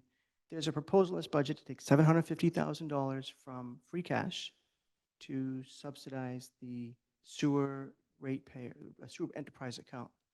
And at the meeting, I asked why. Ms. Cahill, you said it was to stabilize the sewer rate. And I said, well, by how much are we stabilizing the sewer rate? And at that point, nobody knew. So I appreciate that it's a goal, but without an objective, it would be hard to know what we're accomplishing by moving $750,000 into the sewer rate. Since then, wait, hang on, I appreciate that Connor, you got back to me on that. And you'd said that the number you're using was an average of 95,000 gallons per user. And I think there's no way of differentiating commercial users versus residential users, but that is a high number for average. You said that's a number that John always used, if I recall. And so I would ask you to potentially, is there a formula that can say, what is the median? What is the average? Can we break out residential versus commercial? But the answer was that by moving $750,000 of tax revenue we've received from all taxpayers into the sewer enterprise account to subsidize a subset of that group, we'd be saving approximately $40 per year. That was the email you provided. Right. I believe it's $175,000, not $750,000, just to clarify that number. I'm sorry? Is So just very 175. different number. Big difference. $40 per user per year is the rate relief that that would provide. We've done it for the last 10 plus fiscal years. Standard practice. Well, standard practice, but we keep hearing we don't use one-time money for recurring expenses. And I think, Ms. Gale, you said that that's throughout this budget. So, okay, if it's 175, there's 175 that I question at this point after getting that information that to save $40, we're talking about, I've heard people talk about an override. Isn't that sort of the inverse of that? We're giving money back to people to save $40. Could that money be used to potentially support the schools? This question, I didn't understand the answer to this one. You had stated that, I think the mayor stated that we have a lot of money that we can invest, and I don't remember the number, was it 140 million? Is that the number I heard? I believe it was about 40 million in the general fund. 40 million. Yes. And that you had said that on average, we're getting 1% mostly in money markets. Our stabilization funds were in money markets making 1%, which we're exploring other options on how to invest those. Our earned income line item is projected at $250,000. At that meeting, Kenny Costa said that would be projecting that we're getting 1.1%, 1.14%. Right now, Bank Gloucester, not making a free ad for them, they're offering 4.5% a fully liquid account. So why would we be projecting? I didn't interrupt when you had the floor, but if you want to interrupt when I had the floor, No, go I'm ahead. not. Keep going. Go ahead. Thanks. So I appreciate that you want to be really conscientious and try to find better rates, and you're working with a firm that's helping you do that. But in this interest rate environment, why would we be projecting 1.1, 1.14 when we can get 4 times that amount? As I said in the meeting, it's based on the history of what we've gotten in the last 5 fiscal years. Doesn't reflect the reality of the marketplace right now. Not the market, but the marketplace for fixed interest. It reflects our 5-year history, and we're trying to be cautious moving forward. We're hopeful that it will come in higher than that. All right, Council Worthley, we do have other people with questions. We'll come back to you. Thank you. Councilor Gilman. I just wanted to point out something, because I was at that BNF meeting, and I thought it was awesome that Connor has decided to look at other ways of investing our money. And you talked about that. And we talked about the amount of money that money markets are making today, and that you are going to roll up your sleeves and look for that. But that's a proactive initiative that you've taken, realizing that perhaps we've been a little bit on the conservative side. And right now we have money markets that are really making a lot of money. So I appreciated that. And I'm not sure how that would play into the fact that right now we have a position to look at, and you're trying to see in your new role as CFO how we can, along with Kenny Costa, who's still on the phone, which I appreciate, but that you're trying to figure out how we can better invest our money, which is a terrific initiative. So I just want to just state that your intentions are correct, in my opinion, and I appreciate that you've noted that, and you're going to make that a chief goal. So thank you. I guess if I can question also Worthley, I guess my question to you then goes to the, you mentioned about $300,000 of a projection going to. So I guess you're projecting being the safe side with based on the 5-year cost. Are you saying that like based on their taxes, Council Worthy, that if it's $300,000, $400,000, that money of the tax revenue based on hotels or whatever you're saying goes directly into the school funding is basically, and that's what I'm getting at. So if the projection is $300,000 and unfortunately restaurants do a lot less because the costs are raising. So are you saying project high? And then if their actual cost is low, wouldn't that affect the budget? No, I appreciate the question. Is it okay if I answer his question? Thank you. What I'm recommending is that when we look at, for example, hotel motel tax through 2023, our year goes July 1st to June 30th, is 1.754 for 2023. So far this year, and we only have 3/4 of the year, we have 1.85, okay? So if you take, even conservatively, a quarter, the way the state measures it, doesn't align with our quarters, but it's March, April, May, has not been received yet. So we have probably another 20% to add to that number. So we'll probably be about $2 million in hotel motel taxes. And with respect, the mayor's proposing that we're only going to receive $1.3 million in that. That's a significant, it's a 35% drop in income. And I appreciate being conservative. I just don't see, I mean, maybe we should alert alert hoteliers that we think that their businesses are going to drop by 35%. Some of them might not want to even go into business this year. So it's not based in reality, in my opinion. And I understand the 5-year average, but you have to take out the aberrations. And obviously the COVID years were aberrative. I stand by what we said earlier, that some of the numbers we've projected lower and some we projected higher, and we feel this is a safe number. And I'll just remind the full council that this was unanimously voted, the revenues budget by BNF, including you, Councilor. No, we'd have the same conversation right now. I want to move it forward because we're running out of time. You know that. I'm in no hurry to go home, but Everyone was looking at the clock. Point of We've been here order. all day. We're Getting going to into move order. on to That wasn't Council fair. Benson. Yeah, thank you. So in this vein, I'm curious, since I'm green behind the ears, I'm new here. I'm wondering what would occur if we surpass those projected revenues for meals tax, hotel/motel lodging tax, such as we see, and for example, unexpectedly generating more revenues, say mid-year, say we have a really good summer, et cetera.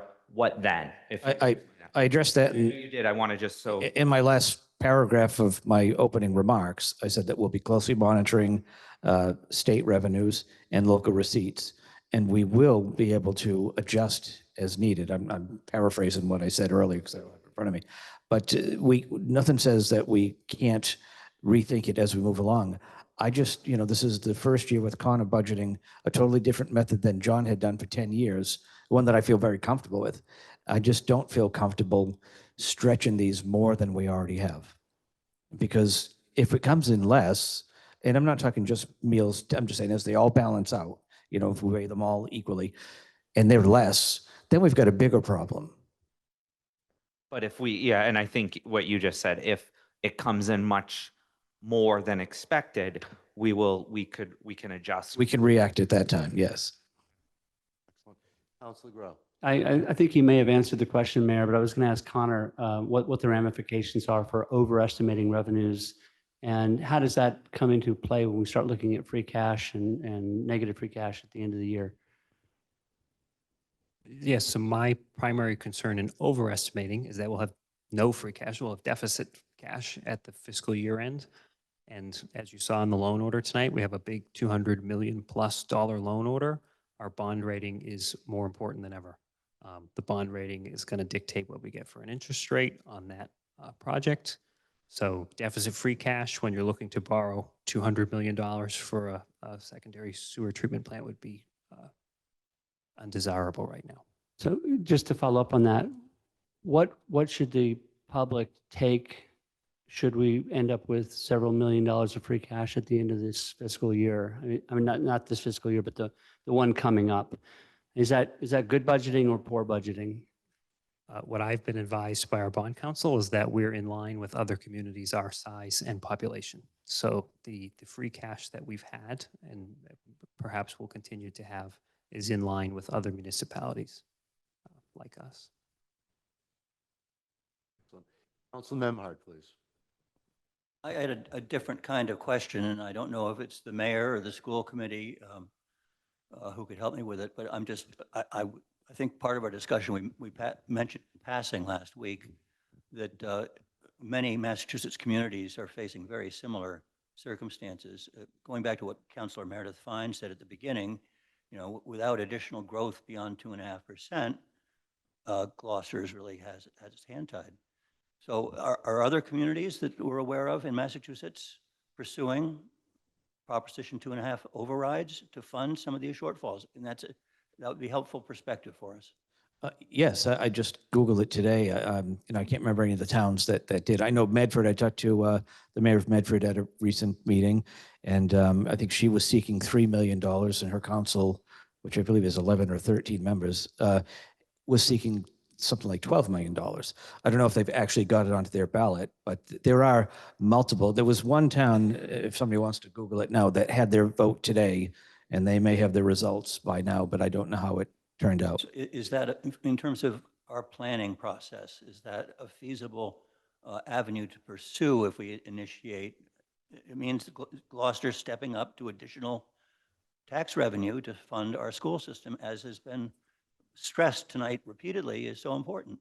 I think that I am not morally opposed to a Prop 2.5 override, but there is a process. And if you look back in history, it was about, I think you were on the council, Jason, 2005, 6-ish, when there was one attempted to fund the schools and the fire department, which let's just say was unsuccessful.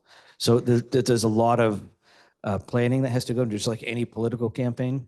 And I asked Brianna, the mayor of Medford, what the plan was. So if they did put forward a Prop 2.5 override on the ballot, the budget would be passed provisionally based on that passing. But if not, they'd revert back to the real number.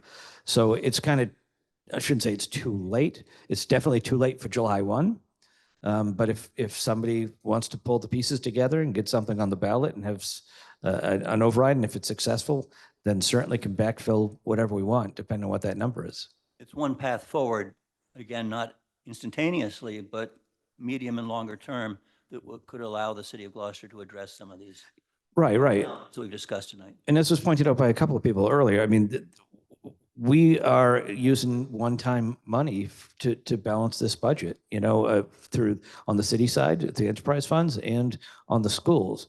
So we do know that there's a potential cliff awaiting us. We're just sort of hoping, praying, rain dance, whatever it takes, that by this time next year, the revenues at the state level are back in line with what they had been for the last few years. Who knows what's going to happen in November that could have consequences one way or the other, and what's going to go on in the Middle East or in other parts of the world. But if things sort of get back to this trend we were on, we could be in pretty good shape again. But short of somebody with a crystal ball, we have to be conservative about it because we don't know what's going to hit us, because we're already looking at least a $2 or $3 million absence, because that one-time revenue, ARPA definitely will be gone within the next few months, and we really can't keep tapping stabilization. Again, back to the bond rating, that they like to have us to have a healthy balance.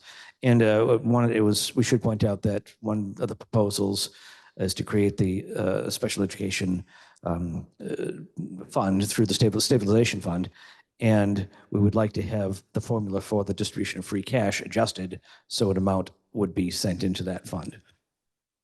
But as you said, and as I think we all understand, the use of one-time money like ARPA funds or stabilization fund reserves to fund operating expenses in a budget is terrible fiscal planning and policy. I think, Connor, that's something that doesn't reflect well on the city's financial condition. Right. And so, as I said, ARPA will be gone. We have to have it encumbered by the end of this calendar year, spent by the end of 2026. We may or may not have free cash. The amounts have varied over the years, but we really can't count on it. And they, as you know, because you vote to put them in the specific accounts, they're for certain uses. And I have to revert back to the $209 million loan order that we may have to be, breaking our piggy banks to try to avoid having a rate of $100 per 1,000 gallons of sewer bills. Thank you. Counselor Worthley. Thank you. I just want to check to see if I answered Council Margera's question about, was I proposing that the um, projected revenue that I think would be accurate should go to the schools? I'm saying that we should have current numbers, accurate numbers, and that would reflect the math I did about $700,000 in difference, and then that would give the mayor the ability to move that how he sees fit and us to prove that. So it would not be an automatic allocation of one fund coming in to do that. It would still be the mayor's discretion to do that. Yeah, I've already committed that any additional funds would go to the schools up to the amount that they've requested. But I will repeat it again, that I do not feel comfortable adjusting any of those revenue numbers at this point. So if I could just continue. Could change in the coming months. Two last No. questions. We're going to go on to Counselor Grow, who had his hand raised for another question. Just very quickly, how much in one-time money have we put into the school budget this year? Is it $3 or $4 million? Total of 3 between the different uses. Well, some was for the existing fiscal year. Right, you've got the Right. prepay, the 1. Yeah, do you have the numbers off the top of your head? You're better at that. So it's 1.25 million from general stabilization, 750 that'll come out of free cash to go to the new special education fund, $1 million from ARPA, and the 1.75 million increase to the proposed general operating budget for a total of 4.75. So assuming that we were to magically take another $2 million out of stabilization account and put that towards the school budget, what picture does that paint for 2026? We would have very, very low stabilization fund balances, and our bond rating would go down. And we'd have to Pretty- cut $6 million out of the budget next year, And we would have a cliff of 6 million. because it wouldn't be there. Yes. Go up and Right. the cost would be higher. Yep, I understand. Also, one quick question. Councilor Worthley has been talking about budget projections. I just noticed the one that caught my eye was the beach revenues. What was it budgeted at in, I can tell you. Yeah. It was budgeted in 2024, excuse me, at 1.95. It was reduced to 1.885. And the actual to date at the time the budget was put together in 2024 was $840,000. So it's shy over $1 million plus. Are we expecting to get $1 million between? We're hoping to. That was one of the ones we discussed at the meeting as being one that's been pushed and potentially might need to be shifted around next fiscal year. Oh, maybe we'll go and then I'll go back. Counselor Benson. Yeah, so where are we right now on June 11th, where are we with the beach revenue? There's no, Yeah, I could pull the numbers together. I just don't have it on yeah, hand. no, I totally. And I want to make sure it's all posted before we Sure, we sure. gave you a I number. think that would be, so we can get a general idea of where we currently are. Thank you. Some of that comes in monthly, so I just have to see. And actually, I do have one question because I haven't asked one yet. Since we're on the beach revenue, it's very particular. So we're at a certain percent right now where we're at. Last year, it rained 17 weekends out of 22. Mother Nature is unpredictable, and we have a guess in there being $1.7 million in revenue. That could easily go down to 1.1 and be less than our projections, and there's no control. And as long with the bad weather, can also lower the amount of income to restaurants and hotels. Right. So there's a lot of things that are uncertain, and that's why we really need to be conservative with how we do our budget. And I do on the right track, and you can't chance it because anything can happen with just the weather, let alone economics and investing money and doing different things. The weather alone can put us a couple $1 million down. So I appreciate the revenues the way you guys have them. Council Worthley. Just a couple more questions. There's a line item of $150,000 in a contingency fund in the mayor's office. Yes. That is, as we understood at the public meeting, the budget and finance meeting, that is for negotiations or raises for managers. I don't know what the practice is, but we have a number of unions that don't have a contract right now. I know of 3 that I am aware of. Does it make sense to put money aside for raises for managers when they have a contract while there are pending negotiations that could use that money? So that's on the city side. The only pending contract is with our GMAA, which is the middle managers. So that's specifically on the city side for them. We've settled all of the other, both police, fire, both asked me. So we only have one on our side. And they budget on their side for their unions. Right, what I'm saying is, let's not look at sides, right? It all comes from taxpayers and then it all has this expenses. So this budget proposes $150,000 more goes into a contingency fund in the mayor's line item department for raises that could be used theoretically for this fiscal year to go to the schools. Is that true?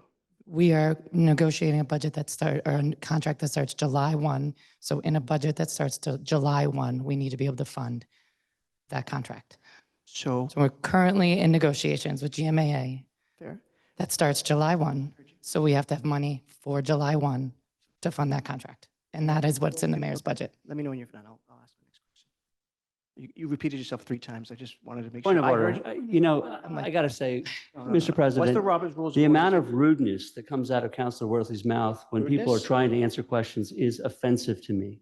And I would sorry ask you're that the offended. counselor, I would ask the counselor to be a little bit more decorous in his communications.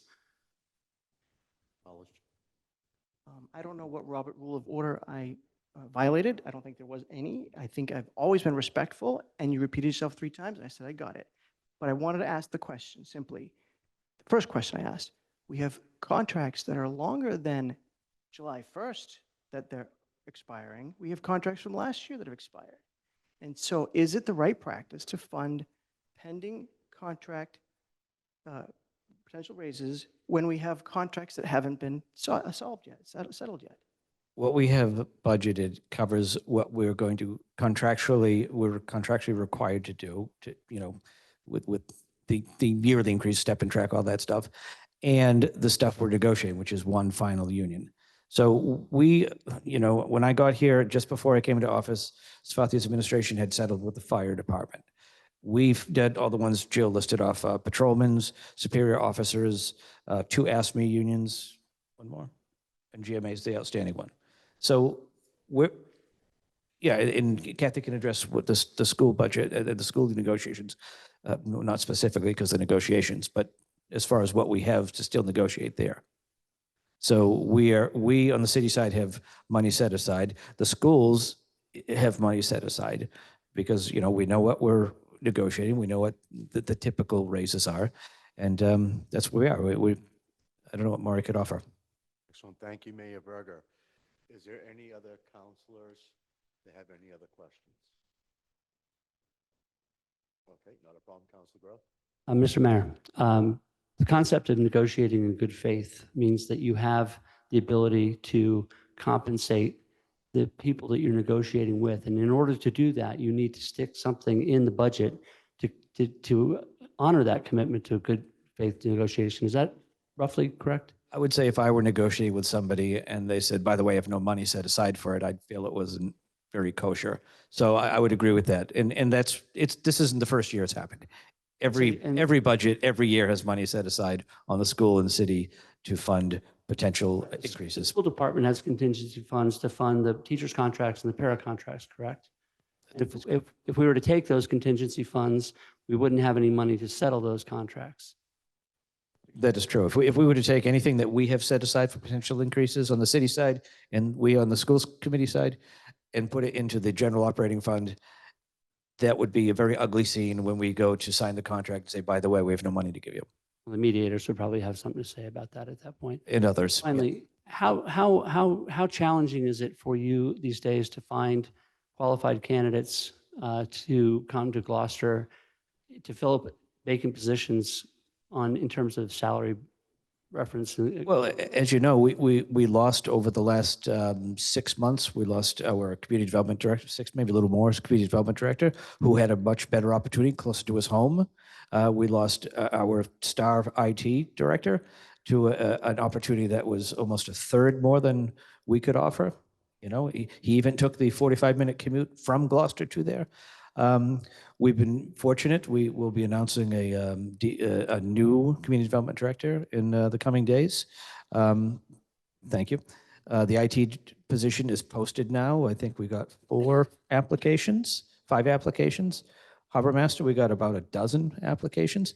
But when we were searching earlier, I mean, it took us almost a year and a half to get a building commissioner filled because we had a couple, we put it out, we advertised for it. We had some interviews that we were like, we don't think this is going to work, but let's interview them. And we decided, let's wait because we're not going to just settle. And I'm hearing that from my colleagues all over the state. Whenever we get together for mayor's meetings, we talk about what we have for openings, and then we try to poach from each other. Thank you. One more question. Yeah, it's more of a clarification. I just want people outside to understand that the role of the city council on contract negotiations is only with finance, and it's the administration that plays the role. We have no role in negotiations, and I want us to be careful in not interfering in that. So just so clarification. Well, your other role is to vote for funding that allows us to, yes. Thank you. Excellent. So that being said, I'm closing public hearing. The vote will occur at a special city council meeting on June 18th, 2024 at 6:30 p.m. Thank you all for being here tonight for that public hearing. I am going to go out of order and go to number 3. Public hearing 2024 016 special city council everybody. permit 2024-003 Main Street 20 map 7 lot 94 GZO 18.3. I'm going to open and close this public hearing. I'm going to open it and continue it to July 23rd, 2024. Okay. And now, the next order of business, Madam Clerk. Public hearing 2024, number 15, SCP 2024, number 2, Main Street, number 151, map 8, lot 41, GZO sections 2.3.17, conversion to or new multifamily or apartment dwelling, 4 to 6 units, 3.1.6B, building heights in excess of 35 feet, and section 3.2.2 footnote A, dimensional requirements for multifamily dwellings and their accessory uses other than signs, minimum lot area, open space per dwelling unit in the CB district. Ready, I am going to open the public hearing and ask for people speaking in favor. Joel Favaza. Thank you. I have raised my hand in the meeting. If I could be added so I can share my screen, that would be great.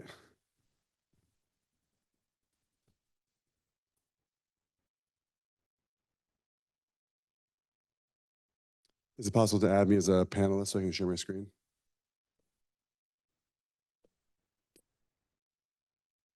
Thank you.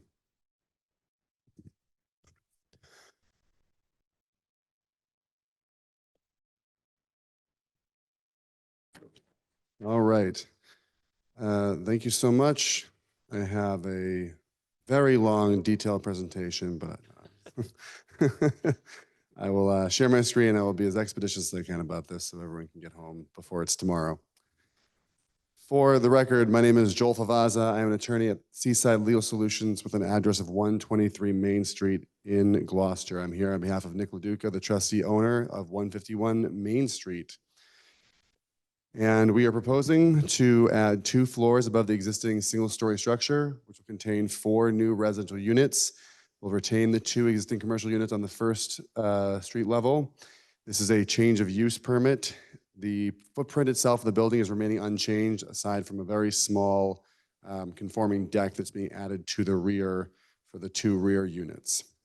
By way of background, we have a building that presently conforms. It is a single-story commercial building on a conforming lot. In the CB district, there are no minimum lot sizes, no setbacks, et cetera, as long as you are commercial use only. However, once you get into a residential situation, all of a sudden, a bunch of setbacks that are basically unattainable come screaming in at you from the R5 district. And so we had to do the zoning board first to get a bunch of dimensional relief to allow the building to stay where it was. The city council is charged with actually giving us the permit for the change in use, a height exception, and a reduction in lot area and open space per dwelling unit. P&D has reviewed this application. They conducted a site visit, and we got a unanimous recommendation. So these are the three permits: change of use, a height permit, and lot area. Everything else that's not highlighted has already been granted by the ZBA. Per usual, I have all the plans loaded up. If anyone has any questions, we can go through them, but so they're just waiting for us here. Aerial shot, GIS shot, and a street shot of the building, the one with weather vane and the former Brazilian Steakhouse. So, change of use, we have the 7-factor test, and I'll go through to get it on the record. We're going to serve social, economic, and community needs by, one, as was talked about at length tonight, we're going to provide some additional housing to encourage additional people to come in. The dwelling units are going to be in close proximity to public transportation and the downtown district. For traffic flow and safety, we meet the parking requirements. And again, we're on 2 main streets that are ready to absorb 4 more units. Adequacy of utilities, same thing. We are on a main drag that has large-scale infrastructure ready for 4 more units. Neighborhood character and social structure. This is both the kind of development that the zoning ordinance calls for. If you read through what the zoning ordinance, wants to see in the CB district, it's residence above retail. And there are, in fact, several examples of this already working in the downtown district. Qualities of the natural environment. This is a fully developed site. It's fully paved, fully constructed upon. So there's no decrease in any green space. There isn't any green space to begin with. And potential fiscal impact. This is not only going to be a benefit for the property owner, but will be that coveted new growth tax revenue that we've discussed tonight also. And we are not vulnerable to flood damage per FEMA flood plain maps. So if you make a finding along those lines, that would get us our use permit. Then I need you to provide a height permit, and you need to just simply find that the proposed height will be consistent with neighborhood character and will not be substantially detrimental based on views, impairments, that sort of thing. And so again, we are consistent with neighborhood character in that the proposed building height will be more in keeping with what Main Street, I think, is intended to look like, and will not be detrimental in that it's not going to block any view corridors. It's not going to cause any gross overshadowing. It's going to be pretty much, a low impact, no impact type of change. Just to run through, make sure everyone understands, the building itself, as you stand on Main Street, will be 34.5 feet tall. We measure height above average grade, so the number we're asking for relief is higher than that. But if you stood there on Main Street and looked straight up, it would be 34.5 feet. And so these are just some examples of other buildings around town. You see on the left-hand side, that's my office. That's 39'1" from Main Street. It's 45 down on the Roger Street side. Building down with the cave has got 39.8. We've got 40 feet on the left-hand side and between 37 and almost 42 feet on the right-hand side. I believe it's Duncan Street. We've got Blackburn's at 42 on Main Street. You've got the Passports building at 44.5 on Main Street. You've got Central Grammar's at almost 52 feet from the road. You've got the Lorraine buildings, 54.5, and you've got one wing of the Browns Mall on Elm Street at over 51.5. Again, that's measured from the sidewalk looking straight up. And then we've got the building near Jalapenos is almost 57.5 feet, and the back end of Browns Mall is 61 feet up in the parking lot itself. This gives us our 40.4 foot above average grade calculation, and again, our 34.6 from Main Street calculation, because the backside is considerably taller facing Roger Street. And then the last permit I need is a reduction in lot area and open space per dwelling unit, and the only finding you need to make there is that the lesser lot area and open space being proposed is in keeping with the neighborhood character and structural density. Again, we are on Main Street. There is not much open space or lot area per dwelling unit. And if you wanted as much as the GZO requires, you would end up with a bunch of those little Fisherman's Outfitters buildings that are kind of like a story and a half sat back into a lot with a bunch of parking around it. And that's not really what the Central Business District is otherwise looking for.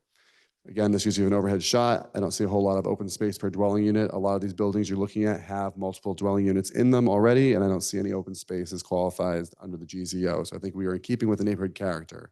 So the relief requested, one more time, will be 3 permits: the change in use special permit, a height special permit, and a reduction in lot area and open space per dwelling unit permit. Please and thank you. Happy to answer any questions, but I'll stop this now. I'd like to take a minute to ask that we vote to extend our meeting beyond 10:30 until 11. So moved. Second. All in favor? Aye. Aye. Excellent. Okay, now, is there anybody else speaking in favor of this? Is there, Nobody online.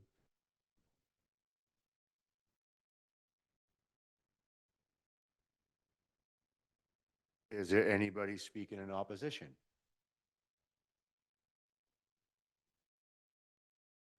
Right? Can we bring in Brenda Malloy?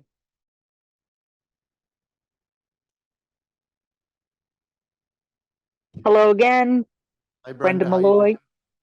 Good. Hi, Brenda Malloy, 43 Rocky Neck Ave. Um, I'm not exactly in opposition, but I'm just curious about the whole parking thing. Does any parking come with these 4 new residences that are proposed? And if not, is there thought given to the fact that though it isn't that far a walk from the train station, unfortunately, we aren't really a society that walks much thus There- far? There is 4 spots with this unit. There's 4 parking. Okay, cool. Then I'm not against anything. Thank you. Thanks, Brenda. Thank you, If Brenda. everything was that easy, Brenda, thank you. Okay, is there anybody else who'd like to speak in favor or in opposition? All right, is there any communications, Grace? There are none. Is there any questions from counselors? Counselor Benson? Thank you. Thank you, Attorney Favaza, for presentation. Could you showed it in the subcommittee, could you show just the compare of the height from the buildings, like we were talking before, the building next to it and the building like next to that, just to show like what the size, how it will be comparable to the buildings adjacent to it, if that makes sense? I know you showed that, and I'd like Yeah, to. certainly. 1 second, please. I'll do that for you.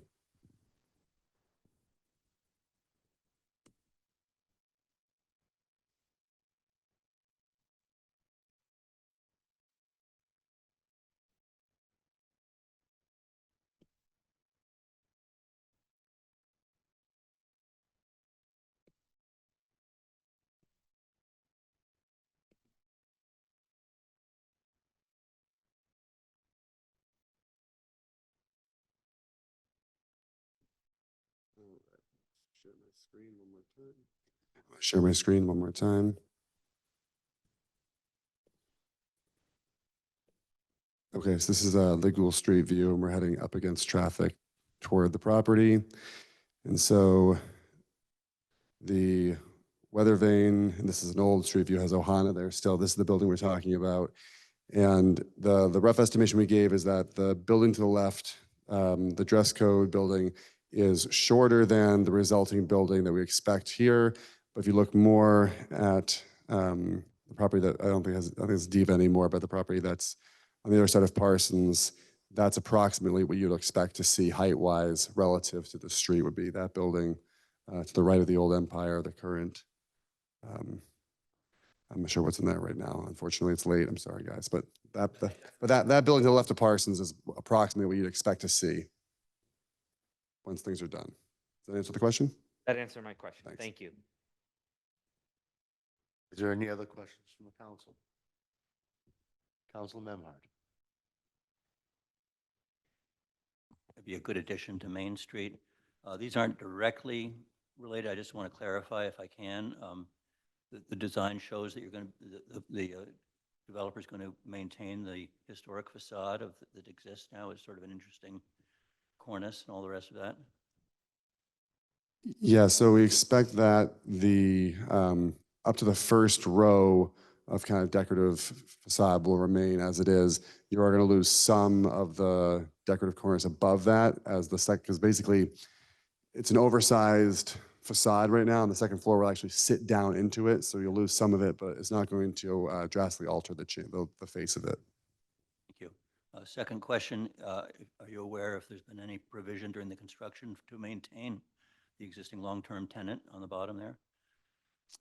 I don't think I've never been privy to any of those conversations, but I don't think that they're intending to,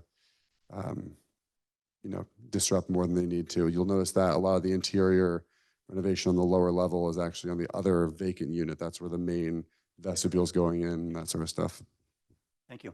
No other question. Excellent. Thank you, Councilman Ivette. Anybody else? All right, seeing none. I'm going to close the public hearing and call for the vote. Now you're going to call for recommendation. Oh, recommendation, sorry. We can just vote if you want to. Committee recommendation on a motion by Councilor Grow, seconded by Councilor Gilman. Planning and Development Committee voted 3 in favor, 0 opposed to recommend the City Council grant to Nicolo Laduca, trustee, a special council permit 2024-002 for the property located at Main Street 151, Assessors Map 8, Lot 41 in the Central Business District, pursuant to Gloucester zoning ordinance section 2.3.17, conversion to or new multifamily or apartment dwelling, 4 to 6 dwelling units, for the purpose of adding 4 residential dwelling units onto an existing single-level structure in the Central Business District, and pursuant to GZO 3.1.6B, building in heights in excess of 35 feet, to increase the height by 16 feet 9 inches from 23 feet 7 inches to 40 feet 4 inches, and pursuant to Gloucester zoning ordinance 3.2.2 footnote A, dimensional requirements for multifamily dwellings and their accessory uses other than signs. Minimum lot area open space per dwelling unit as follows. Minimum lot area per dwelling unit square foot. Required dimension is 2,500 square feet. Existing dimension is 0. The proposed dimension is 803 plus or minus feet.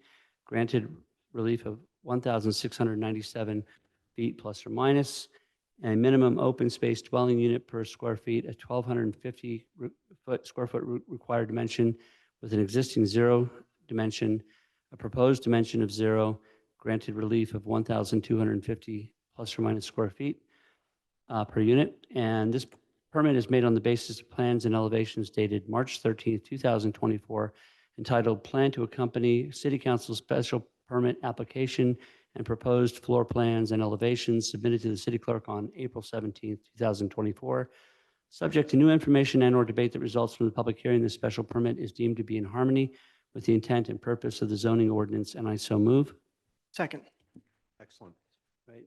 Is there any discussion? You want a quick narrative? If you'd like to. Just for clarification, because I know Councilor Gilman likes this stuff so much. Thank you. Very good. The City Council, Planning and Development heard the application, obviously. We went through the conditions of 1.8.3, which are the 7 criteria for special council permit. The applicant did a very thorough job in defining sections 3.1.6B, which is the proposed 3-level structures consistent with surrounding downtown neighborhood and will not be substantially detrimental to the neighborhood because of obstruction of views, et cetera, as the height is consistent with surrounding structures. In regard to the open space and lot area, 3.2.2 footnote A, a reduction in the requirement keeps the neighborhood character and structural density, as the majority of the neighborhood consists of fully developed dense lots with similar mixed uses. And GZO 2.2 states that a broad range of business, retail, office, and institutional uses are allowed in the central business district, as are residential units above retail establishments. While Gloucester zoning ordinance 2.3.17 requires a special permit from the City Council for such multifamily use, it is expressly encouraged by the GZO. A conversion to a residential use renders the existing structure dimensionally nonconforming. However, the Zoning Board of Appeals has already determined the project merits variances from said requirements, except for those necessary as requested within the application. Moreover, as outlined above, the project meets the 7-factor test of 1.8.3, by which the City Council evaluates changes of use for special permits. The project will create new downtown housing and match the surrounding character of Main Street and surrounding downtown area. We had a site visit that was attended by numerous councilors, and it appears by all accounts to be an excellent project for establishing more residential units downtown, and I fully endorse it. Is there any discussion? Thank you, Councilor Grow. Seeing only Val, go ahead. Well, thanks, Sean. So I am absolutely going to be supporting this, and I echo all the comments that Councilor Grow made. Standards to be applied are all satisfactorily acceptable. I think it's really, it's wise that we talk about the additional housing in spite of the conversations that we've had. These are 4 new units. It's designed very similar to the zoning in Main Street, which is really important to the neighborhood character. And I think, like I said, Councilor Grow has reviewed everything that standards to be applied, 3.1.6B. This does not substantially impact the views, and it's consistent with the neighborhood character. And I think that this is an excellent proposal. So thank you. Council Worthley. Yes, thank you. I too will be supporting this. I want to congratulate Mr. Vazza for representing your client very well once again. It meets all the criteria for the permit. I was pleased to be on the council that supporter introduced the residential above commercial years ago, and it's good for the neighborhood, it's good for the energy downtown. It's also good for the property owner when there might be a commercial use that's, retail might not be up that year or down, that you could lose a tenant, and you don't lose the income from the tenants upstairs, and that really keeps some sustainability and supporting the vitality downtown and the investment in the property. So it meets all the criteria. Well done. Council Majota. I have about 24 minutes, so I'm great. No. Just want to thank you, Joel, for your presentation. It's just great to add more housing, and this is amazing. So thank you. Councilor Grace. I think it's a great example of how something can be altered in a tasteful way and be something that's useful. And I think it's going to be a great addition. Thank you. Anybody else? Call for the vote. All those in favor? It's a roll call. Oh, that's right, yep.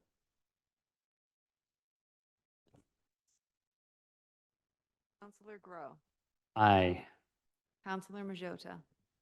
Yes. Councilor Memhard. Aye. Councilor Nolan. Aye. Councilor Worthley. Yes. Councilor Benson. Aye. Councilor Gilman. Aye. Councilor Grace. Aye. The vote is 8 in favor, 0 opposed, 1 absent. The motion passes. Super. Thank you, Joel. Well done. Thank you. Have a nice night. Thank you. All right. Next on the agenda, Madam Clerk.